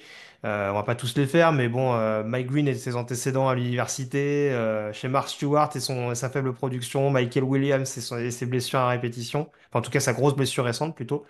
Voilà. En soi, c'est pas un choix qui me paraît déconnant et je continue de me dire que bon, il y a un désamour sur James Pierce. Visiblement, toutes les interviews ne se sont pas bien passées avec lui, mais ça me paraît pas être un joueur déconnant, bien au contraire. En plus, assez frais, puisque du coup, Tennessee, ça tournait énormément, donc il arrive quand même avec un peu plus de jus que d'autres joueurs de la position. Jean-Mi, tu vas pouvoir te venger du choix des Raiders, quoique il n'y a pas besoin de se venger puisque tu vas t'occuper du choix des Arizona Cardinals avec le 16e choix. Vas-tu faire plaisir à Cyprien? Bah écoute, je vais faire un choix qui, à mon avis, ne sera pas possible parce que pour moi, ce joueur, il sera déjà parti. Voilà. Pour moi, il part numéro 8 aux Panthers. Déjà, il est plus là. Voilà. Mais du coup, là, il est disponible et je pense que s'il est disponible demain, le jour de la draft, bah, Arizona va pas hésiter. Et donc, c'est le linebacker Jihad Campbell d'Alabama. Parce que c'est un joueur, voilà, comme je le disais tout à l'heure, je trouve que cette année, il y a très peu de têtes d'affiche. Il y en a quelques-unes, allez, il y en a 10 au maximum, des vraiment, où tu peux te dire, voilà, lui, ok. Et du coup, tu dépasses totalement la position. Parce que oui, linebacker intérieur, enfin, second rideau, c'est moins impactant. Bref, vous connaissez l'histoire. Mais Giant Campbell, il sait vraiment tout faire. Il sait chasser les coureurs, il sait aller mettre la pression de l'extérieur par séquence, par séquence. Mais c'était un pass rusher au lycée. Il peut le faire tout droit en blitz. Il est aussi, il a des qualités en couverture. Enfin bref, c'est le vrai bon linebacker. Moi, je ne doute pas une seconde que ce gars-là, si tout clique bien, on en a vu d'autres évidemment, hein, mais si tout clique bien, c'est un All-Pro d'ici 4 5 ans parce que voilà, c'est un top 3 top 4 linebacker de la ligue. Donc, ben voilà, Jihad Campbell, Arizona. Malheureusement, je pense que ça n'arrivera pas, il sera déjà parti. Mais s'il est là, c'est un super choix pour Cardinals. Enfin, super choix, je pense. Cyprien, tu avais l'air d'accord? Oui, globalement d'accord avec Jean-Mi. Déjà, c'est un besoin prioritaire. Je Tu sais n'as même pas pas si vous confiance en savez. Hakim Davis-Gaver? Voilà, j'allais demander, je sais pas si vous savez qui c'est le titulaire actuellement au poste de linebacker. Ouais, voilà. Non, non, j'ai pas confiance en ce joueur qui était un joueur plutôt de special team du côté des Mhm. Bengals. Donc non, Campbell, c'est très bien. Le mec, c'est une future star en devenir. Je suis entièrement d'accord avec Jean-Mi. Et il manque ça, il manque du star power aussi dans cette défense. Donc voilà, un joueur explosif, super, je suis content. Très bien. On va pouvoir passer pardon, au choix des Cincinnati Bengals, où pour le coup, là encore, ça va rejoindre un peu ce que je disais tout à l'heure. On a une position, il y a pas mal de joueurs disponibles intéressants.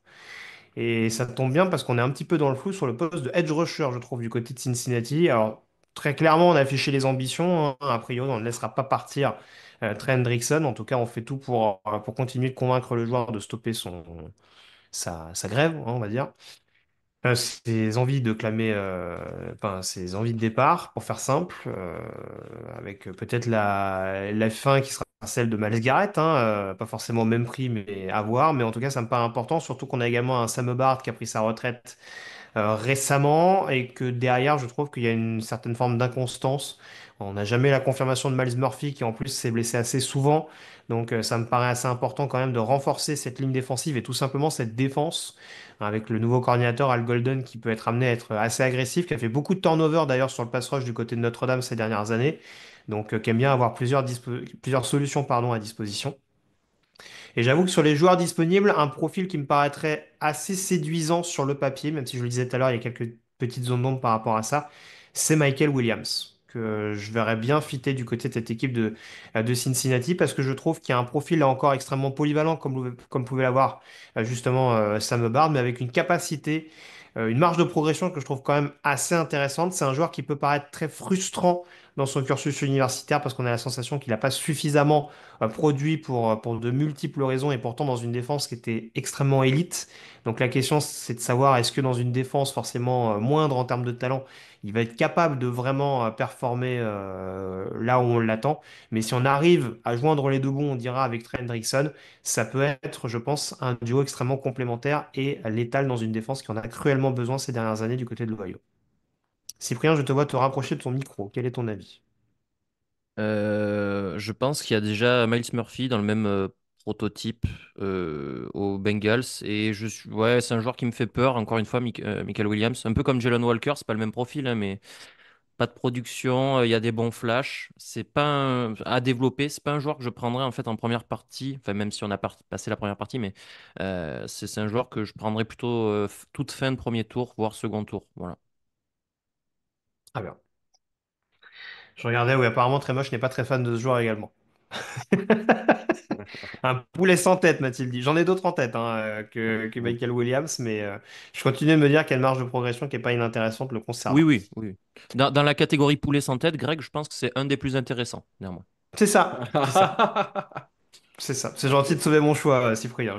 Pour la peine, je te rends la parole, parce que tu as donné le choix des Ouais. Seattle Avec des amis comme ça, t'as pas Seahawks. besoin d'ennemis, hein, c'est Bon, bon. Hein. ça suffit, Jean-Mi, ça suffit. Seattle, dis-nous, Cyprien, ton choix. Moi, je vais rester aussi très logique. Je vais reparler de ligne offensive, mais je vais partir sur l'intérieur de ligne parce que c'est vraiment ce qui manque. J'aime bien Charles Cross à gauche. J'aime bien, comment s'appelle-t-il? J'ai oublié son nom. Abraham et Euh, Lucas. Abraham Lucas à droite, merci Jean-Mi. Mais je pense qu'il y a un gros problème à l'intérieur de ligne. Et en plus, ton quarterback, ben, du coup, c'est plus Geno Smith, c'est Sam Darnold, très dépendant de la qualité de sa ligne. On l'a vu l'an dernier quand il a perdu Darisso, ça a été beaucoup moins bien. Donc, je vais aller chercher le meilleur à l'intérieur de ligne pour moi, c'est Tyler Booker d'Alabama. Donc, un guard, en plus, qui est très bon sur des systèmes de course en gap. J'ai pas vérifié qu'est-ce qui tourne exactement. En plus, ils ont changé de coordinateur offensif. Mais en tout cas, pour des joueurs comme Kenneth Walker, qui aiment bien attaquer l'intérieur, je pense que ça va être une bonne addition aussi sur la course. J'en mis un avis là-dessus. Alors, je vois qu'on nous parle de Grayzable. C'est vrai qu'a priori, avec Clint Kubiak, faudrait voir un petit peu. Qu'est-ce que tu en penses, Jean-Mi, de ce choix de Tyler Booker du côté de Seattle? Non, non, je suis 100% d'accord avec Tyler Booker. Zaber, je le comprends aussi parce que Abraham Lucas, il a des soucis de blessure et on sait que Zabel, il a de l'expérience à l'intérieur comme à l'extérieur, notamment à droite. Donc, enfin, il a joué à gauche l'année dernière, mais ce que je veux dire, c'est qu'en NFL, ça sera plus à droite. Donc, ça ferait sens aussi, Zabel. Dans le chat, ils disent quelque chose d'intéressant. Mais Tyler Booker, vraiment, c'est un guard de top niveau. De top niveau. Il est incroyablement intelligent. Dans les petits espaces, il est très très fort. Il t'attrape les defensive tackles, il te les jette comme ça, comme des fétus de paille. Pour une équipe qui quand même aime bien courir aussi, avec des coureurs plutôt puissants. Enfin puissants, ils sont aussi vifs, Walker, mais tu as du charbonné, etc. Il va t'ouvrir de sacrées brèches. Il va en plus protéger Sam Darnold. Non, moi je trouve que Tyler Booker, c'est un très très bon choix. En tout cas, c'est validé par l'Ala Packers et survalidé par Mousse75018. Donc voilà, choix qui fait globalement l'unanimité du côté des Seahawks. Jean-Mi, je te rends la parole puisqu'on passe désormais aux équipes qualifiées en playoff à l'issue de la saison dernière. Les Tampa Bay Buccaneers sont sur l'horloge pour choisir qui? Ah ben pour choisir le meilleur joueur disponible, je pense que la draft de 2025, c'est vraiment ce qu'il faut faire. C'est vraiment, tu prends celui-là qui te paraît le plus intéressant. En plus, on peut pas dire que c'est pas un besoin parce que bien sûr qu'ils vont pouvoir l'utiliser. On va partir sur J.D. Barron, le defensive back de Texas. Ils vont l'utiliser parce que à l'extérieur, oui, d'un côté ça va très bien, mais de l'autre, tu as Zion Malcolm que j'aime bien. Je me rappelle de lui en université en division 2, très athlétique et tout, qui est en progression, c'est bien, mais il te donne quand même pas une énorme assurance. Donc tu prends un corner qui peut aussi jouer un extérieur. Et puis surtout, Baron, il est tellement polyvalent que tu peux le balader, tu peux aussi le mettre à côté de Antoine Wilfield, tu peux le mettre en nickelback à la place d'un Taki Smith, que j'aime bien, il est pas mauvais Taki Smith, mais Jade Baron, c'est quand même le niveau au-dessus. Et voilà, ils ont quand même beaucoup considéré tout ce qui est devant avec les Vita Vea, les Yaya Diaby, etc. Donc maintenant, tu considères un petit peu la secondary pour l'entraîneur défensif Todd Bowles, et je pense que Jade Baron, s'il est disponible, Tampa Bay, ils vont y réfléchir, mais pas très longtemps. Cyprien, un avis rapide sur Jada et Baron, n'attends pas. Super choix, c'est le meilleur joueur disponible. Même il aurait pu partir avant, je pense. Très polyvalent. Je pense que quand même il peut jouer à l'extérieur. Il sera très bon à l'extérieur, dans des schémas un peu spécifiques peut-être. Mais il me fait penser en fait à Trent McDuffie qui avait repêché Kansas City, qui pareil, on disait il est trop petit, il jouera à l'intérieur. En fait, il joue partout et quand il joue à l'extérieur, il est excellent. C'est le même type de joueur. Très bien, bon, on va passer au choix des Denver Broncos avec pas mal de petits points d'interrogation. Là, j'avoue qu'il n'y a pas d'énormes besoins prégnants. Le principal étant peut-être celui de running back. Mais autant j'aime bien trop les Victor, autant je me dis qu'il y a peut-être possibilité pour les Broncos. Alors, je rejoins un peu ce qu'a dit Jean-Mi tout à l'heure. Lui parlait de trade-up par exemple avec Chicago. Je serais tout sauf surpris que Denver descende un petit peu justement pour aller prendre le coureur qui peut les intéresser un petit peu plus bas. J'aime beaucoup un Omarion Hampton et je pense que dans le système de Denver ça peut correspondre. Après, avec le 20, ça me paraît peut-être un chouïa haut. Il y a des receveurs également qui pourraient être intéressants dans cette cuvée et c'est la raison pour laquelle je suis parti sur Emeka Egbuka, receveur d'Ohio State, joueur assez complet, capable de jouer un petit peu partout, peut-être principalement dans le slot dans un premier temps et ça tombe bien parce qu'on a quand même beaucoup de profils un petit peu interchangeables au-delà de Cortland Sutton. Donc si on arrive à trouver la position préférentielle pour Emeka Egbuka, ça permet d'avoir d'emblée un receveur numéro 2 sans vouloir faire injure à Devon Vele ou Marvin Mims ou Troy Franklin.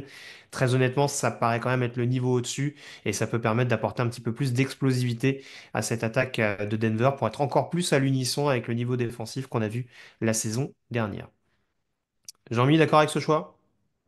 Oui et non. Non, parce que moi, j'ai pas envie que Denver soit bon, hein. Franchement, j'ai pas envie, hein. Voilà. Ah, le fan des Raiders qui se réveille, ouais. Mais sinon, oui, c'est un très bon choix. De toute façon, comme tu l'as dit, tu as Sutton à l'extérieur et oui, tu as quelques autres armes, mais Bonix, ce qu'il faut faire, c'est l'alimenter au maximum. Et là, tu l'alimentes avec quelqu'un qui est très très précis dans ses tracés, qui est vraiment très fiable, qui a beaucoup d'expérience, qui peut jouer intérieur, extérieur, il sait tout faire. C'est vraiment le receveur fiable par excellence. Voilà. Il n'a pas une qualité folle comme ça. Par contre, il sait vraiment tout faire et tout bien faire. C'est vraiment une assurance pour moi. Lui aussi, je doute vraiment pas une seconde qu'il réussisse pas en NFL. C'est pas possible. Alors, je dis pas qu'il deviendra un Justin Jefferson, un Jamar Chase. Non, il n'a pas ce profil-là. Mais par contre, il a un plancher, hein, les fameux planchers, plafonds, etc. Il a un plancher tellement solide que pour une équipe en reconstruction comme Denver, ils ont fait une très bonne saison l'année dernière. Il faut continuer sur cette lancée. Et Meka Egbuka pour Bonix, ah, c'est juste parfait. On enchaîne donc, messieurs, avec un choix qui va intéresser bon nombre de nos auditeurs, puisque les Pittsburgh Steelers vont sélectionner un joueur. Et Cyprien, tu es donc celui qui pull the trigger, comme on dit dans la langue de Shakespeare. Quelle est ta décision vis-à-vis de la franchise de Pennsylvanie? Bah écoutez, pour l'instant, il n'y a pas d'Aaron Rodgers. Je ne sais pas ce qu'il va faire, mais je me refuse à faire une saison avec Mason Rudolph en tant que quarterback titulaire. Sa seule plus-value, c'est de faire dégoupiller Miles Garrett, peut-être. Donc, je vais prendre un meilleur quarterback. Maintenant, le meilleur quarterback, c'est là que ça va poser problème parce que je vais pas faire plaisir à Jean-Mi. Pour moi, Shedeur Sanders, c'est pas du tout le meilleur quarterback. C'est même pas du tout un quarterback NFL et c'est pas une question de nom, c'est vraiment une question de ce que j'ai vu. Donc, il me reste Jackson Dart ou Jalen Milrow. Mais effectivement, Jalen Milrow, c'est quand même un profil extrêmement brut. Je le vois pas performer en année 1. Si Roger signe, pourquoi pas, mais c'est pas le cas, comme je l'ai dit. Donc je vais prendre Jackson Dart, qui pour moi, en plus, fit plutôt pas mal ce qu'il y a au poste de receveur, avec des grands gabarits pour lancer dans le champ profond. Il a pas mal de touchés sur les lancers profonds. J'aime bien ça. Et puis après, eh ben, il y a une équipe assez complète autour, donc pourquoi pas. Jean-Mi, on est d'accord, Dart, c'est meilleur que Ah, Sanders. oui, non, mais en fait, j'ai trouvé mon nouveau Victor. C'est bon, j'adore le détester, lui, c'est incroyable. Combien il t'a envoyé Victor, Cyprien, dis-nous?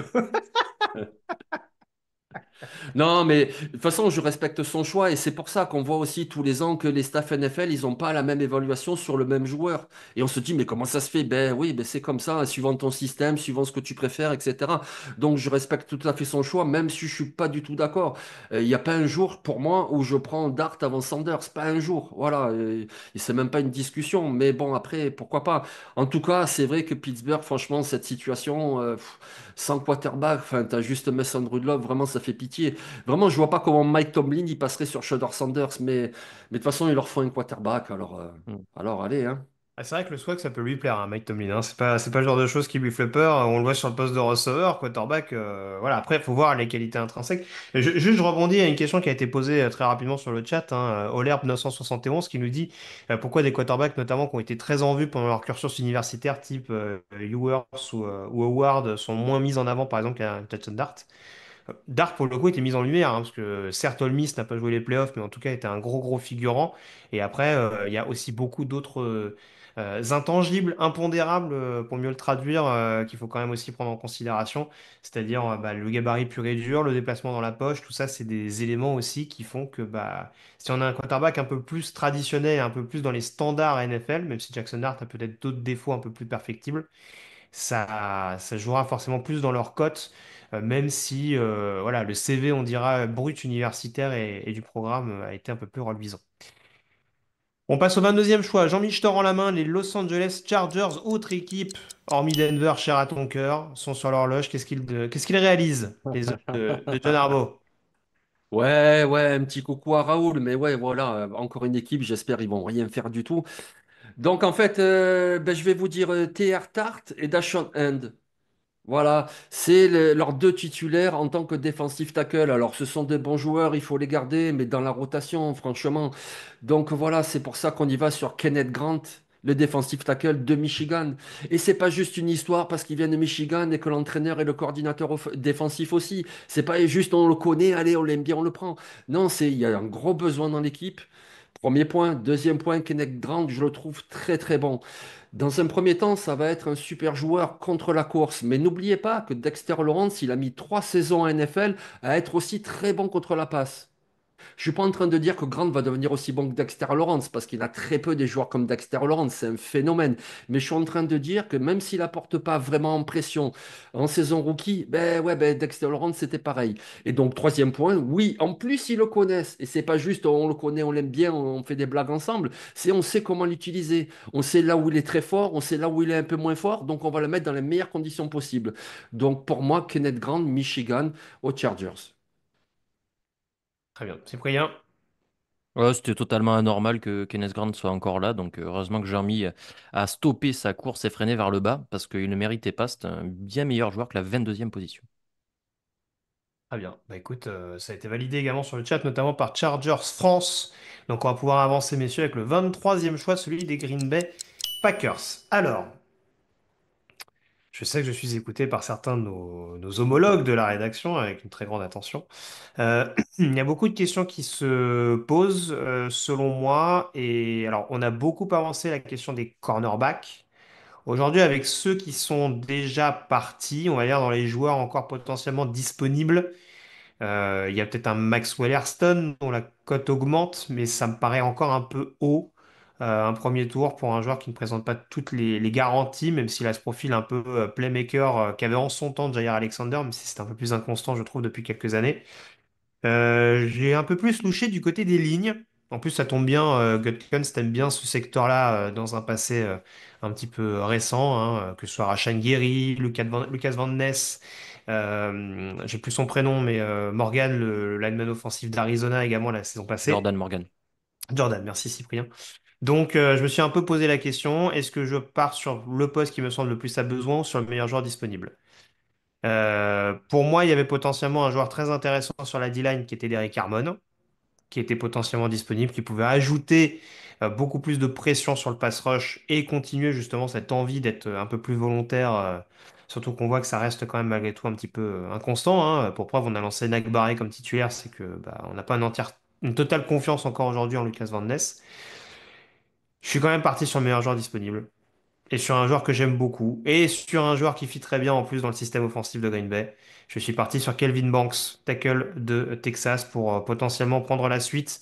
Il y a des questions qui vont se poser contractuellement, notamment concernant Rashid Walker, mais surtout Zach Tom. Donc peut-être que en ne voulant pas mettre tous les œufs dans le même panier, avec notamment les contrats des receveurs et d'autres joueurs stars pardon, à re-signer, c'est peut-être une opportunité pour Green Bay de sélectionner enfin un joueur extérieur. Alors certains me diront Calvin Banks, c'est peut-être le même profil que Jordan Morgan, avec un joueur qui peut jouer garde à l'avenir. Je continue de penser que ça reste un joueur qui peut évoluer sur l'extérieur, même si c'est que du côté droit, entre guillemets. Ça restera une excellente opération. Voilà. Je trouve que les critiques à son égard, pour le coup, me semblent assez sévères. Voilà, oui, sur le pass pro, il est perfectible, mais on voit que c'est un joueur qui ne cesse de progresser année après année. Et encore une fois, je le répète, dans un système offensif où je pense qu'il peut vraiment s'éclater, notamment sur le jeu au sol, ça va être un joueur qui, je pense, peut avoir une marge de progression assez intéressante. Jean-Mi, je te vois un peu circonspect. Non, non, moi je me languissais de la réponse de Cyprien parce que je sais qu'il Ah! adore ce joueur. Bah vas-y, Cyprien, alors, vas-y. C'est sûr. Non. Non, j'ai rien contre lui. Je pense que c'est un joueur avec quand même un plancher qui est assez haut. Et donc ça c'est bien déjà. Je suis pas sûr de la marge de progression. Je le vois plutôt comme un guard en fait moi à l'intérieur. Et j'aimerais bien qu'on essaye Jordan Morgan. Et j'en ai discuté avec notre Alexandre Locke national. Et je pense que cornerback c'est vraiment une évidence. C'est vraiment le pic à faire en 23 avec les Packers. Et je Et pense donc qu'il y tu a prendrais qui alors? je pense que je partirais plutôt sur un Benjamin Morrison, même si ça présente un risque avec la blessure au Oh. niveau de la hanche. Ou sinon, si ça va pas, un très Amos, pourquoi pas aussi avec un gros potentiel. Mais en fait, c'est des joueurs qui seront pas là au pic d'après, et après, les cornerbacks Hmm. vont vraiment drastiquement baisser de niveau. Il y a la possibilité, il y a la possibilité, pardon, d'un échange. Ça, c'est sûr aussi. Ouais, C'est pas à ouais, écarter non plus. C'est à prendre en considération. Mais encore une fois, on l'a dit dès le début de ce live. C'est pas, voilà, c'est pas le ouais, tout postulat à fait. de cette mock de partir sur des échanges. Mais voilà, bien entendu que le poste de cornerback reste un besoin. Mais avec les joueurs partis, Mm. ça me paraissait quand même un Oui. petit peu compliqué Ouais. de lancer. Et je pense qu'il y aura quand même des opportunités assez intéressantes en deuxième tour, hein. Tu citais Morrison, mais Shavon Revel ou des joueurs comme ça, même si là aussi il y a d'autres problématiques similaires, Mm. c'est pas forcément des joueurs à bouder, bien au contraire. Je te rends la parole, Cyprien, avec le 24e choix des Minnesota Vikings. Lequel est-il? Je pense que c'est vraiment le plus gros candidat potentiel au trade down, les Vikings, parce qu'ils ont que 4 choix, c'est le plus petit total. Et ils ont quand même besoin de renflouer certaines positions, notamment sur la profondeur. Mais maintenant, on fait pas d'échange. Alors, je vais prendre un joueur qui, pour moi, est le meilleur, et en plus, sur un poste à besoin. C'est pas forcément la position la plus premium, parce que je vais partir du côté des safety, mais je vais prendre Nick Emmanwori, safety de South Carolina. Pour moi, un vrai free safety. Alors, il peut évoluer peut-être à un niveau un peu plus bas, c'est-à-dire sur les linebackers, mais un vrai free safety en devenir. Et je pense que c'est ce qui manque à cette défense pour être vraiment létal. Donc tu vois plutôt free safety, toi? Ouais, je le vois. Oui, franchement, dans toutes les qualités que j'ai vues de Eman, je le vois plutôt free safety. D'accord. Jean-Mi, ton avis? Ouais, moi j'étais un petit peu comme toi, Greg, je le voyais peut-être plus un hybride strong, linebacker, etc. Tu vois. Après, bien sûr, Moi, je le dis honnêtement, si la possibilité, s'il y a la possibilité pardon, entre les deux joueurs, je pense qu'intrinsèquement, Emmanoury est meilleur, mais qu'un Malakai Starks, par exemple, entrera plus dans le système de Minnesota. Ah, je suis pas d'accord. Vas-y, Jean-Mi, excuse-moi, je t'ai coupé, je te laisse reprendre ton propos. non, non, oui, après, c'est vrai qu'il est intéressant et pas juste physiquement. Il a fait des interceptions, il lit les lignes de passe, etc. C'est vrai qu'on est un peu perturbé par le gabarit, mais quelque part, après tout, Dervin James, bah, il est peut-être plus free safety que strong safety, etc. Donc, ça peut évidemment. Mais c'est vrai que ouais, moi, quelque part, j'aurais pris plutôt Malakai Stark aussi par rapport à l'intelligence de jeu. Je dis pas qu'Eman Mourier manque, je dis juste que Stark, c'est l'intelligence à son paroxysme. Donc, du coup, dans un système comme ça, très polyvalent, où le premier jeu, on va te demander, on va t'assigner cette mission, et puis le deuxième jeu, on va t'assigner cette mission-là, et puis au troisième carton, ça sera cette mission-là. Je trouve que Stark, il t'apporte en plus d'assurance qu'Eman Mourier qui vient de faire une superbe saison. Mais Malakan Stark, ça fait 3 ans que tu vois qu'il a un niveau comme ça, quoi. Mais sinon, oui, c'est un bon choix, hein. C'est pas pour critiquer, c'est pour discuter d'autres alternatives, d'éventualités. Moi, je vois que ça divise quand même un petit peu. Triardes qui nous dit j'adore le joueur, surtout pour le style de Brian Flores en défense. Et puis Stewie28 qui nous dit on a déjà assez donné avec Lewis Seen. Alors, je sais Ah, pas c'est pas si le le Oh, même. c'est pas parallèle. pareil, ouais. Ah, c'est pas le même. Mais Non, mais oui, j'ai beaucoup aimé la réponse. Alors après, on nous parlait très rapidement, hein, on va pas faire trop long, on nous parlait de Xavier Watts. C'est un joueur qui risque aussi de reculer parce qu'il a un profil un peu unidimensionnel. C'est vrai qu'il apporte cette plus-value dans le domaine aérien, et là, pour le coup, ce lui, c'est sera un free safety, ouais. voilà, ce sera un vrai remplaçant, par exemple, de Cameron Bynum, mais il aura peut-être pas forcément tout le coffre qu'avait Bynum du côté de Minnesota, à savoir la possibilité d'apporter également sur le jeu au sol. Là, c'est peut-être là où il pose des petits points d'interrogation, et dans le système de Brian Flores, c'est peut-être là où ça va peut-être pas fitter, là où on attend des safeties un peu plus hybrides. 25e choix, les Houston Texans, Jean-Mi sont sur l'horloge. Après avoir recruté 75 joueurs pendant la Free Agency, réalisé 26 échanges, quel joueur va récupérer Nick Caserio? Je sais pas, Shedeur Sanders, il est intéressant quand même. Donc, je réfléchis. Euh, Non, je vais aller sur un joueur. C'était il y a quoi, 4 mois de ça, on avait fait une mock. J'avais mis ce joueur en fin de premier tour et on m'avait répondu dans le chat, ah mais non, il sera disponible en fin de deuxième. Je vais le remettre en fin de premier tour. Il s'appelle Grezabel. C'est un lineman offensif de North Dakota State. Parce que tu as Shide Stroud qui, à mon avis, nécessite tout autant, si ce n'est plus, de protection que tu as parce qu'il est quand même plus lent dans sa prise de décision. Mais quel talent! Attention, je critique pas Stroud, quel talent! Mais c'est pas quelqu'un de très mobile et c'est pas quelqu'un qui prend des décisions rapides. Il faut vraiment le protéger. Et on l'a dit tout à l'heure, on l'a un petit peu évoqué. Ce qui est très intéressant avec Grezabel, c'est que je pense qu'il fera une carrière en tant que guard à NFL, mais si ça se trouve, il fera une carrière en tant que centre. Et puis, si tu as besoin d'un tackle pour 2 ou 3 matchs pour te dépanner parce que tu as eu une blessure, eh bien, il peut le faire. Il peut le faire à droite comme il peut le faire à gauche. Du coup, c'est vraiment un joueur très, très intéressant quand tu as un jeune quarterback dans l'effectif. Tu prends un Grezabel et puis tu vas le fixer à un poste. Et en plus, il peut te dépanner suivant tes besoins. Cyprien, ton avis sur Grable à Houston? C'est un peu comme Kelvin Banks. Je sais pas. C'est pas un joueur que j'ai en haute estime. Pareil, il a un plancher super. Je pense que c'est un guard et pas du tout un tackle. Et j'aurais plutôt pris un tackle en fait parce que CJ Stroud, il va se faire tuer. Il y a plus Tunsil, il y a Robinson à la place.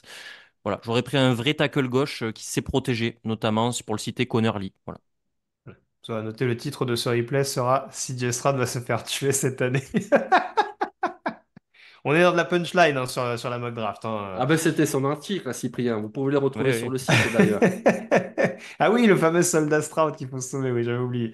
En tout cas, on va enchaîner avec le 26e choix des Los Angeles Rams. Alors, j'ai vu que c'était un poste qui était un peu évoqué pour Houston. Je saute sur l'opportunité, puisque les Los Angeles Rams vont récupérer un petit de chez eux. Un joueur qui vient du cru. Luther Burden, receveur de Missouri, reste dans son état, à savoir donc du côté... ah non, bah, pas du tout. Alors, le mec a 10 ans de retard. Il reste dans son état de Saint-Louis. Voilà, parce que je Celle-là, disais elle est pour moi. Buffalo. Celle-là, elle est pour moi, les gars. Non, mais t'as raison. Il est tard, excusez-moi. J'ai des failles en géographie américaine et surtout en histoire, ce qui est encore plus inquiétant. Donc, en tout cas, il va aux Rams. Voilà, puisque, encore une fois, il y a des besoins. Pukanakwa, bon, je pense que là, on a compris avec le départ de Cooper Kupp que c'était leur receveur numéro un. Davante Adams sera un excellent numéro 2. Et de toute façon, je pense ne s'inscrira pas sur un énorme long terme avec les Rams. C'est en tout cas, il est plus proche de la fin que du début. Et derrière, on voit que bon, on a quelques petits profils interchangeables, notamment incarnés par Tutu Atwell. Mais je pense qu'il y a besoin notamment de faire bouger les chaînes, notamment du côté du slot, entre autres, hein, même si on voit qu'un Aqua peut jouer un petit peu partout. Je pense que ça peut vraiment être une troisième option un petit peu plus viable. Il y a des points d'interrogation à soulever de la part de Luther Burden, notamment pourquoi cette dernière saison un peu en dents de scie de sa part, hein, alors qu'il a fait notamment un exercice 2023 absolument délirant. Certes, il y avait un peu plus de pression sur lui, mais ça explique pas tout ce qu'on a pu voir dans son contenu et dans sa capacité notamment de séparation.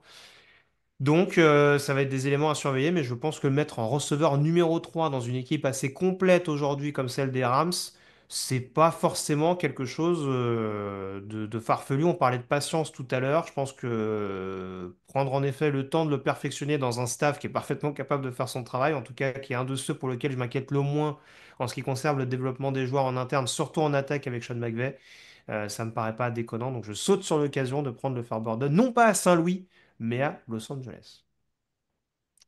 Cyprien, je te vois d'accord?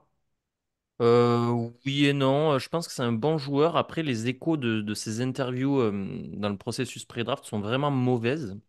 Euh, Enfin, mauvais, pardon, c'est un écho. Je sais pas trop quoi en penser, si c'est vraiment juste il sait pas se mettre en valeur ou si vraiment il y a un problème avec lui. Mais en tout cas, aux Rams, pourquoi pas? Parce que c'est les seuls avec les Jaguars à pas faire de visite du top 30 ou faire beaucoup d'interviews avec les joueurs. Donc, bah écoute, ils l'ont pas vu, ils savent pas, ils ont vu que le terrain, pourquoi pas? À voir en effet. Je te rends la parole. Les Baltimore Ravens sont sur l'horloge, Cyprien. Qui ont choisi? Hmm. Je pense qu'il manque aux Baltimore Ravens du pass rush, que ce soit intérieur ou extérieur. Donc bon, le choix est là. Je serais plutôt parti sur du Michael Williams. Je pense que c'était là sa range, mais il est plus là.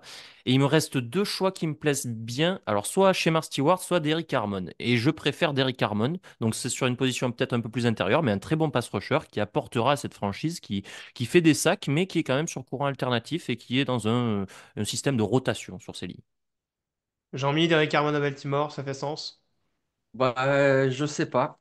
Derrick Armand au premier tour, ça fait largement sens. Voilà, il est puissant, il a de très longs bras, il faut qu'il se développe encore tactiquement, mais il est très très bon. Mais à Baltimore, tu as déjà Justin Madubuike, donc je les vois mal investir un premier tour sur un joueur, je vais pas dire similaire, mais sur un nouveau un joueur du premier rideau. Comme tu as dit, moi je pensais que tu allais prendre un edge rusher par exemple, ou alors une autre position, mais c'est vrai que Derrick Armand à Baltimore, bah, je les vois mal faire ça.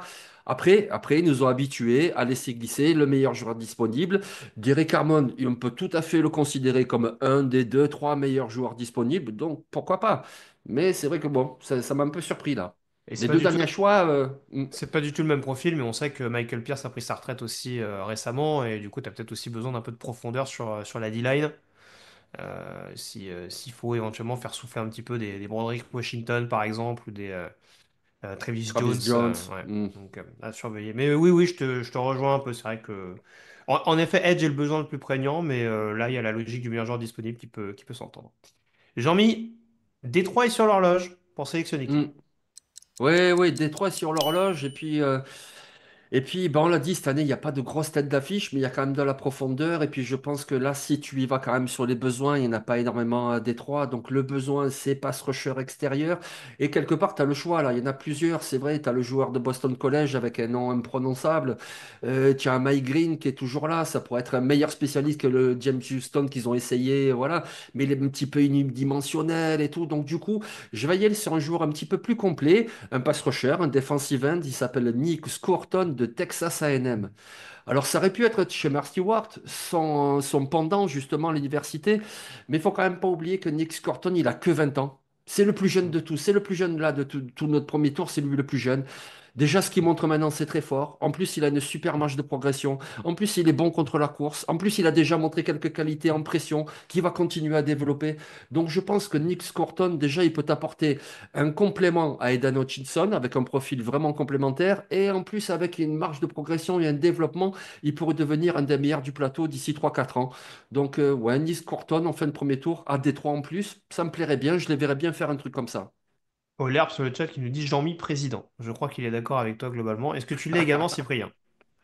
Oui, je suis plutôt content. J'aime beaucoup Nick Scurton. C'est un joueur très complet. Après, il y a juste. Bon, alors, il est très jeune. C'est Jean-Mi, le premier tour, c'est le plus jeune. Et d'ailleurs, de toute la draft, je crois que c'est le deuxième ou troisième plus jeune. Faudra vérifier. Donc, il y a de la marge de progression encore. Mais en fait, sur les stats, on voit qu'il y a beaucoup, beaucoup de snaps. Il a un gros moteur. Il joue beaucoup. Et puis, c'est sur ce gros volume qu'il va faire des stats. Donc, il faut gagner quand même en efficacité quand même. C'est là que, il va faire la différence en NFL. Il n'y a pas un côté poulet sans tête aussi chez Nick Scurton? Un, un peu, mais un peu moins que son copain quand même, que chez Mark Stewart. Ah oui, oui, vous avez vu qu'il a une grosse cote hein, chez nous en tout cas. Il n'a pas encore été sélectionné. Peut-être le sera-t-il avec le choix des Washington Commanders, qui ont des besoins de edge rusher. Je m'en charge d'ailleurs au passage. Et alors, je me suis beaucoup posé la question de savoir justement avec tous les edge rushers encore disponibles, on l'a dit chez Mark Stewart est là, Mike Green est là, mais c'est vrai que je vais peut-être partir sur le joueur qui représente peut-être une alternative, l'alternative la plus viable à Dan Quinn. On en parlait tout à l'heure, le fameux pass rusher avec un nom imprononçable, Donovan Ezerwaku, defensive end donc de Boston College, capable d'être assez polyvalent, dont la principale capacité est avant tout de chasser le quarterback, en tout cas de ce qu'on voit. Il faudra peut-être qu'il prenne un petit peu plus de physique, en tout cas peut-être pour être un peu plus performant, en tout cas dans ce que va demander la défense de Washington, je pense au plus haut niveau, mais en tout cas il sera parfaitement complémentaire des profils justement déjà un petit peu hybrides qu'on a dans l'effectif, les Clelin Ferrell, les Dorrance Armstrong, les Dietrich Wise, etc. Ça manque vraiment de chasseurs à proprement parler de quarterback. Et je pense qu'Ezarwako aura la possibilité de secouer un petit peu le cocotier, comme on dit, pour vraiment rendre cette défense de Washington encore un peu plus effrayante. Cyprien, tu avais l'air assez d'accord avec ça? Ah ouais, franchement, c'est un des meilleurs pur pass rusher, donc pur joueur pour chasser le quarterback, je trouve. Je suis juste sur un point sur les points faibles. Je vois dans sa fiche, il y a marqué move en pass rush. Moi, je suis pas d'accord avec ça. Je pense qu'il a une des palettes les plus complètes et précises, surtout des pass rushers. Il a notamment un ghost move, c'est très dur à faire. C'est la spécialité de Von Miller et il sait très très bien le faire. Et ça, ce sera létal en NFL. Ben, décris-le. Le ghost move, tu Le veux Ghost dire Move. c'est on tend le bras, on enlève le bras au dernier moment quand le tackle adverse commence à poser ses mains pour contrer le mouvement et on passe dessous en se baissant et en contournant et voilà, on a un tackle qui tombe en avant et un pass rusher qui va toucher le quarterback. Rien à voir Je avec suis là, je Patrick. suis plus là. Rien à voir avec Patrick Swayze, du coup, il enlace pas son lineman offensif Non, dans non, le non. dos. D'accord, très bien. Petite déception au passage de ma part. On en vient aux trois derniers choix, messieurs, avec les Buffalo Bills. Cyprien, tu t'y colles de nouveau. Quel choix pour les Bills? Alors pour les Bills, plusieurs directions possibles. Les plus évidentes, ça reste cornerback ou safety, donc le backfield, le fond du terrain défensif. Ça peut être une équipe qui trade up aussi, une des rares équipes qui va chercher à trade up pour aller chercher des bons joueurs. Mais moi, j'ai pris une direction tout autre, en fait. J'ai pris l'attaque. Parce que je pense que les Bills, ils gagnent par Josh Allen, ils perdent par Josh Allen. L'an dernier, même s'il est MVP, ben, c'est sa saison depuis 2020 où il fait le moins de touchdowns à la passe, il fait le moins de yards à la passe. Donc, je lui donne une nouvelle arme et je prends Jaden Higgins, le receveur d'Iowa State. Profil que n'ont pas et que pensaient avoir avec Keon Coleman, peut-être les Bills. Mais voilà, c'est ce vrai X-receveur extérieur capable de créer de la séparation aussi et de gagner d'un contre un. Jean-Mi? Jadon Higgins plutôt Bah, que Matthew Golden?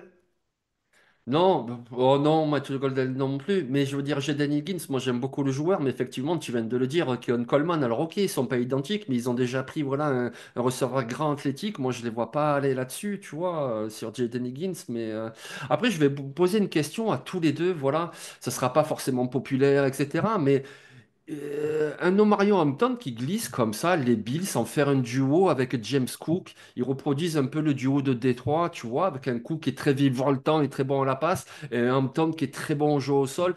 Même si j'aime bien le Ray Davis, en plus il a une histoire folle, très sympathique et tout, mais c'est quand même pas le niveau d'Omarion Hampton. Ça ferait pas sens. Omarion Hampton, James Cook pour Josh Allen? Ça peut, mais après moi c'est pas la direction que j'aurais pris, hein, pour être franc avec toi, mais ça peut être une question qu'on sera amené à se poser avec le 30e choix, mais en tout cas on a bien noté qu'après, a priori tu serais pas parti sur un receveur, ou en tout cas pas avec ce profil-là. Oui, oui, oui. Oui, et puis non, je serai allé en défense, moi je pense, ouais, que ce soit défensif tackle. Je pensais que tu allais nous parler de Tyler Williams, que tu aimes bien, d'Ohio Ouais. State. Moi aussi, je l'aime bien, mais c'est vrai que je le vois quand même un petit peu plus bas. Mais bon, après, on n'est pas là à chipoter. En plus, ils ont deux choix au deuxième tour, ils peuvent tout à fait remonter, enfin faire des choses. En haut du deuxième tour, ils prennent Tyler Williams, donc du coup, ça aurait fait sens aussi. Ça fait Je partie suis des plutôt équipes qui parti en peuvent faire défense. ça fait partie des équipes qui peuvent faire un trade-up également, hein. Ouais, ouais, ouais, Oui, oui, clairement. aussi. Oui, c'est possible Extrêmement, aussi. extrêmement Oui. complète, donc voilà, on peut rajouter cette parenthèse au passage. Jean-Mi, on passe aux équipes participantes au dernier Super Bowl, les Kansas City Chiefs avec le 31e choix. Est-ce qu'on part sur un tackle ou sur un autre poste? Non, on va partir sur Shedeur Sanders parce qu'ils n'ont pas eu besoin de quarterback. Donc, du coup, non, bien sûr qu'on va partir sur tackle offensif, c'est ce qu'il faut, parce que je veux bien, Jalen Moore, c'est sympathique, ça peut dépanner, etc. Mais il faut quand même prendre un autre tackle offensif. Et en plus, je trouve qu'il y en a un là qui est disponible et qui est très bon en protection. Alors, moi, ça ne me choquerait pas qu'il glisse un peu comme il glisse là aujourd'hui, parce que il manque un peu du gabarit idéal, parce que je pense que lui, le glisser en guard, si ça fait pas l'affaire, ben, ça le fera pas forcément. Pour moi, c'est vraiment un tackle pur et surtout un tackle gauche. Mais justement, ils ont besoin d'un tackle gauche. Donc Josh Conerly de Oregon, moi ça me paraîtrait le choix malin pour les Chiefs de Patrick Mahomes et de Kansas City. Cyprien, Josh Connerly à Kansas City, c'est un nom qui revient très très souvent, notamment sur les mocks, hein.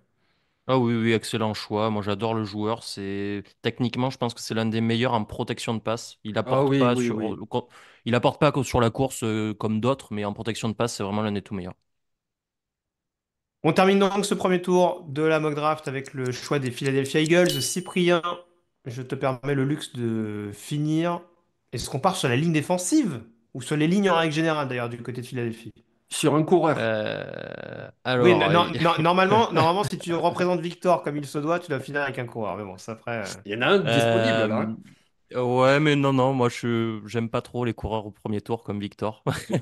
Je l'ai pas appelé, je vous jure. Puis Philadelphie, en fait, mes notes, c'est vraiment aucun besoin, prendre le meilleur joueur disponible. Bon, ça tombe bien, pour moi, le meilleur joueur disponible est sur les lignes, mais si je le prends, vous allez râler parce qu'il tombera jamais au premier tour. Bon, je ne vais pas dire son nom. Mais du coup, je pense que je vais partir sur un autre joueur de ligne défensive dont on voit le nom au premier tour, il faut en parler. C'est Shemar Stewart, donc de Texas A&M. Pourquoi ici ça me dérange pas trop? Parce qu'on est en fin de premier tour et parce que c'est un profil qui est à polir, qui est voilà, comment, à faire briller plus tard dans le futur. Et je pense qu'ils ont le temps, les Eagles, de faire ça. Ils ont le temps de le développer, ce schéma Stewart, de bien lui apprendre des moves de pass rusher, de bien lui apprendre à positionner ses mains. Donc voilà, ça peut être une bonne idée pour le futur. En effet, Doc Kingsman qui nous dit si GM laisse Stewart à Fangio, faudra pas venir pleurer après. Et oui, Oler a bien compris sur le chat, hein, le nom qu'on ne prononce pas, c'est Brayden Swinson, bien entendu. Exactement. Jean-Michel, chez Mark Stewart à Philadelphie, bonne affaire. Oui, oui, ça fait sens parce qu'il a un potentiel incroyable quand même, ce joueur. Et puis on sait très bien que Philadelphie, généralement, parce que l'année dernière, ils l'ont pas fait avec De Jean et Mitchell, ils ont été titulaires d'entrée, mais il y avait un tel besoin. Mais généralement, les rookies, ils les amènent tranquillement avec 20% des jeux en défense, et puis un petit peu en équipe spéciale. Et puis c'est pour la seconde année, etc. Donc, chez Mars Stewart, ce qu'il a besoin, c'est vraiment de se développer. Il aura en plus un maître en Vic Fangio, donc cette année, il t'apporte un tout petit peu, mais comme il a dit Cyprien, il n'y a pas énormément de besoin. Et dans le futur, si ça se trouve, tu vas avoir une ligne défensive avec Jalen Carter, Jordan Davis, Shemar Stewart, Nolan Smith, et ça peut être juste monstrueux. Donc Ouais, ça serait un choix très solide, hein. Très bien, bah voilà ce qu'on pouvait dire donc, un petit récapitulatif très rapidement pour ces 32 choix de notre dernière mock draft 2025 avec donc le quarterback Cam Ward au Titan en numéro 1, en numéro 2 Abdul Carter le edge rusher à Cleveland, en 3 Armand Membou tackle du côté des Giants, en 4 Travis Center receveur cornerback du côté des Patriots, en 5 Mason Graham defensive tackle aux Jaguars, en 6 Tate McMillan receveur aux Raiders, en numéro 7 les Jets ont sélectionné Tyler Warren, si ma mémoire ne me fait pas défaut. En 8, Carolina sélectionne Jalen Walker, l'homme à tout faire, comme dirait Cyprien. En numéro 9, New Orleans sélectionne Will Campbell. En numéro 10, Chicago récupère Ashton Ginty. Ensuite, dans la deuxième partie de la draft, on avait Walter Nolen à San Francisco. En 12, Josh Simmons à Dallas, notre choix préféré et unanime. En 13, Miami a sélectionné, que je ne me trompe pas sur le Will profil, Johnson. Will Johnson. Merci, heureusement que tu suis, Jean-Mi, c'est terrible. C'était ton choix en plus. Faudra peut-être que Euh, je l'écoute. En 14, Colston Loveland, tight end à Indianapolis. En numéro 15, James Pierce à Atlanta. En 16, Jet Campbell à Arizona. En 17, Michael Williams à Cincinnati. En 18, on avait Tyler Booker à Seattle. En 19, Jedi Baron du côté de Tampa Bay. En numéro 30, en numéro 20, pardon, Emeka Egbuka du côté de Denver. Et puis un petit peu plus tard, donc Jackson Dart en numéro 21 du côté de Pittsburgh. En 22, Kenneth Grant aux Chargers. En 23, Kelvin Banks à Green Bay. En numéro 24, Nick Emanoury, si je ne me trompe pas, du côté de Mm. Minnesota. En numéro 25, on avait Grace Able à Houston. En 26, Luther Burden aux Rams. En 27, Derek Harmon à Baltimore. En 28, Nick Scurton à Détroit. Et on a donc terminé avec les choix de Donovan Ezerwaku en 29 à Washington. En 30, Buffalo qui a sélectionné, j'ai un trou de mémoire bien entendu, Jaden Jaden on Higgins. Higgins. avait Jaden Higgins. Et en 31, Josh Connerly à Kansas City. Et en 32, Trevor Stewart à Philadelphie. Voilà. Encore une fois, il y a des surprises, hein. On sait ce que certains vont nous dire. Ça n'arrivera jamais. Ils ne descendront jamais au deuxième tour. Bon, chez George Sanders au deuxième tour, on verra bien. Mm. C'est vrai que du coup, on s'interrogera sur Mike Green, sur des joueurs comme ça. Enfin voilà, mais en tout cas, ce sera toute l'excitation de voir ce qui va se réaliser demain, donc dans la nuit de jeudi à vendredi. Prise d'antenne un petit peu avant 2 heures du matin, a priori, sur le live Twitch, avec Jean-Michel qui sera de nouveau des nôtres, Nitinia Simon qui devra également être avec nous pour composer le trio. Cyprien, a priori, on te retrouve dans la nuit de vendredi à samedi pour C'est ça. les deuxième et troisième tours. C'est avec Niti ou avec Jean-Mi? J'ai un trou de mémoire encore. Avec, je ne sais plus. Je ne sais plus non Avec T'es pas plus. là, Nitti. c'est ça, hein, t'es pas là, Jean-Mi, pour le deuxième et troisième tour. Donc on Ah, sera bien. place aux jeunes. Ah, c'est ça, c'est ça. Attends, faut savoir tourner la page des fois. Faut qu'ils se forment un peu. Exactement. Donc deuxième et troisième tour, en effet, ce sera avec Niti et Cyprien. Mais donc on se retrouve demain donc avec Niti et Jean-Michel. Camille de nouveau à la technique pour nous assister. Merci encore Camille en tout cas pour ce soir pour avoir assuré la technique et notamment le choix des drafts et notamment la démonstration des différentes fiches que vous avez pu voir apparaître sur le côté droit de l'écran. Merci encore. Toute l'actualité de la NFL et de la draft en particulier, c'est bien entendu sur touchdownactu.com ou sur les différents liens que vous pouvez retrouver, qu'a relayé d'ailleurs Camille sur le chat de Twitch à l'instant, donc tout ce qui est réseaux sociaux, etc., tout ce qui sera récapitulatif, les fiches draft, les podcasts par position, etc., etc. Donc vous saurez tout à 24 heures ou un peu plus de l'événement tant attendu du côté de Green Bay. Merci encore messieurs, merci à tous d'avoir été en notre compagnie, vous étiez plus de 200 à être à nos côtés au cours de cette soirée spéciale, donc on espère que vous serez aussi nombreux pour le live prévu à partir de demain. Salut à tous et à très vite sur Ciao, TDA. ciao.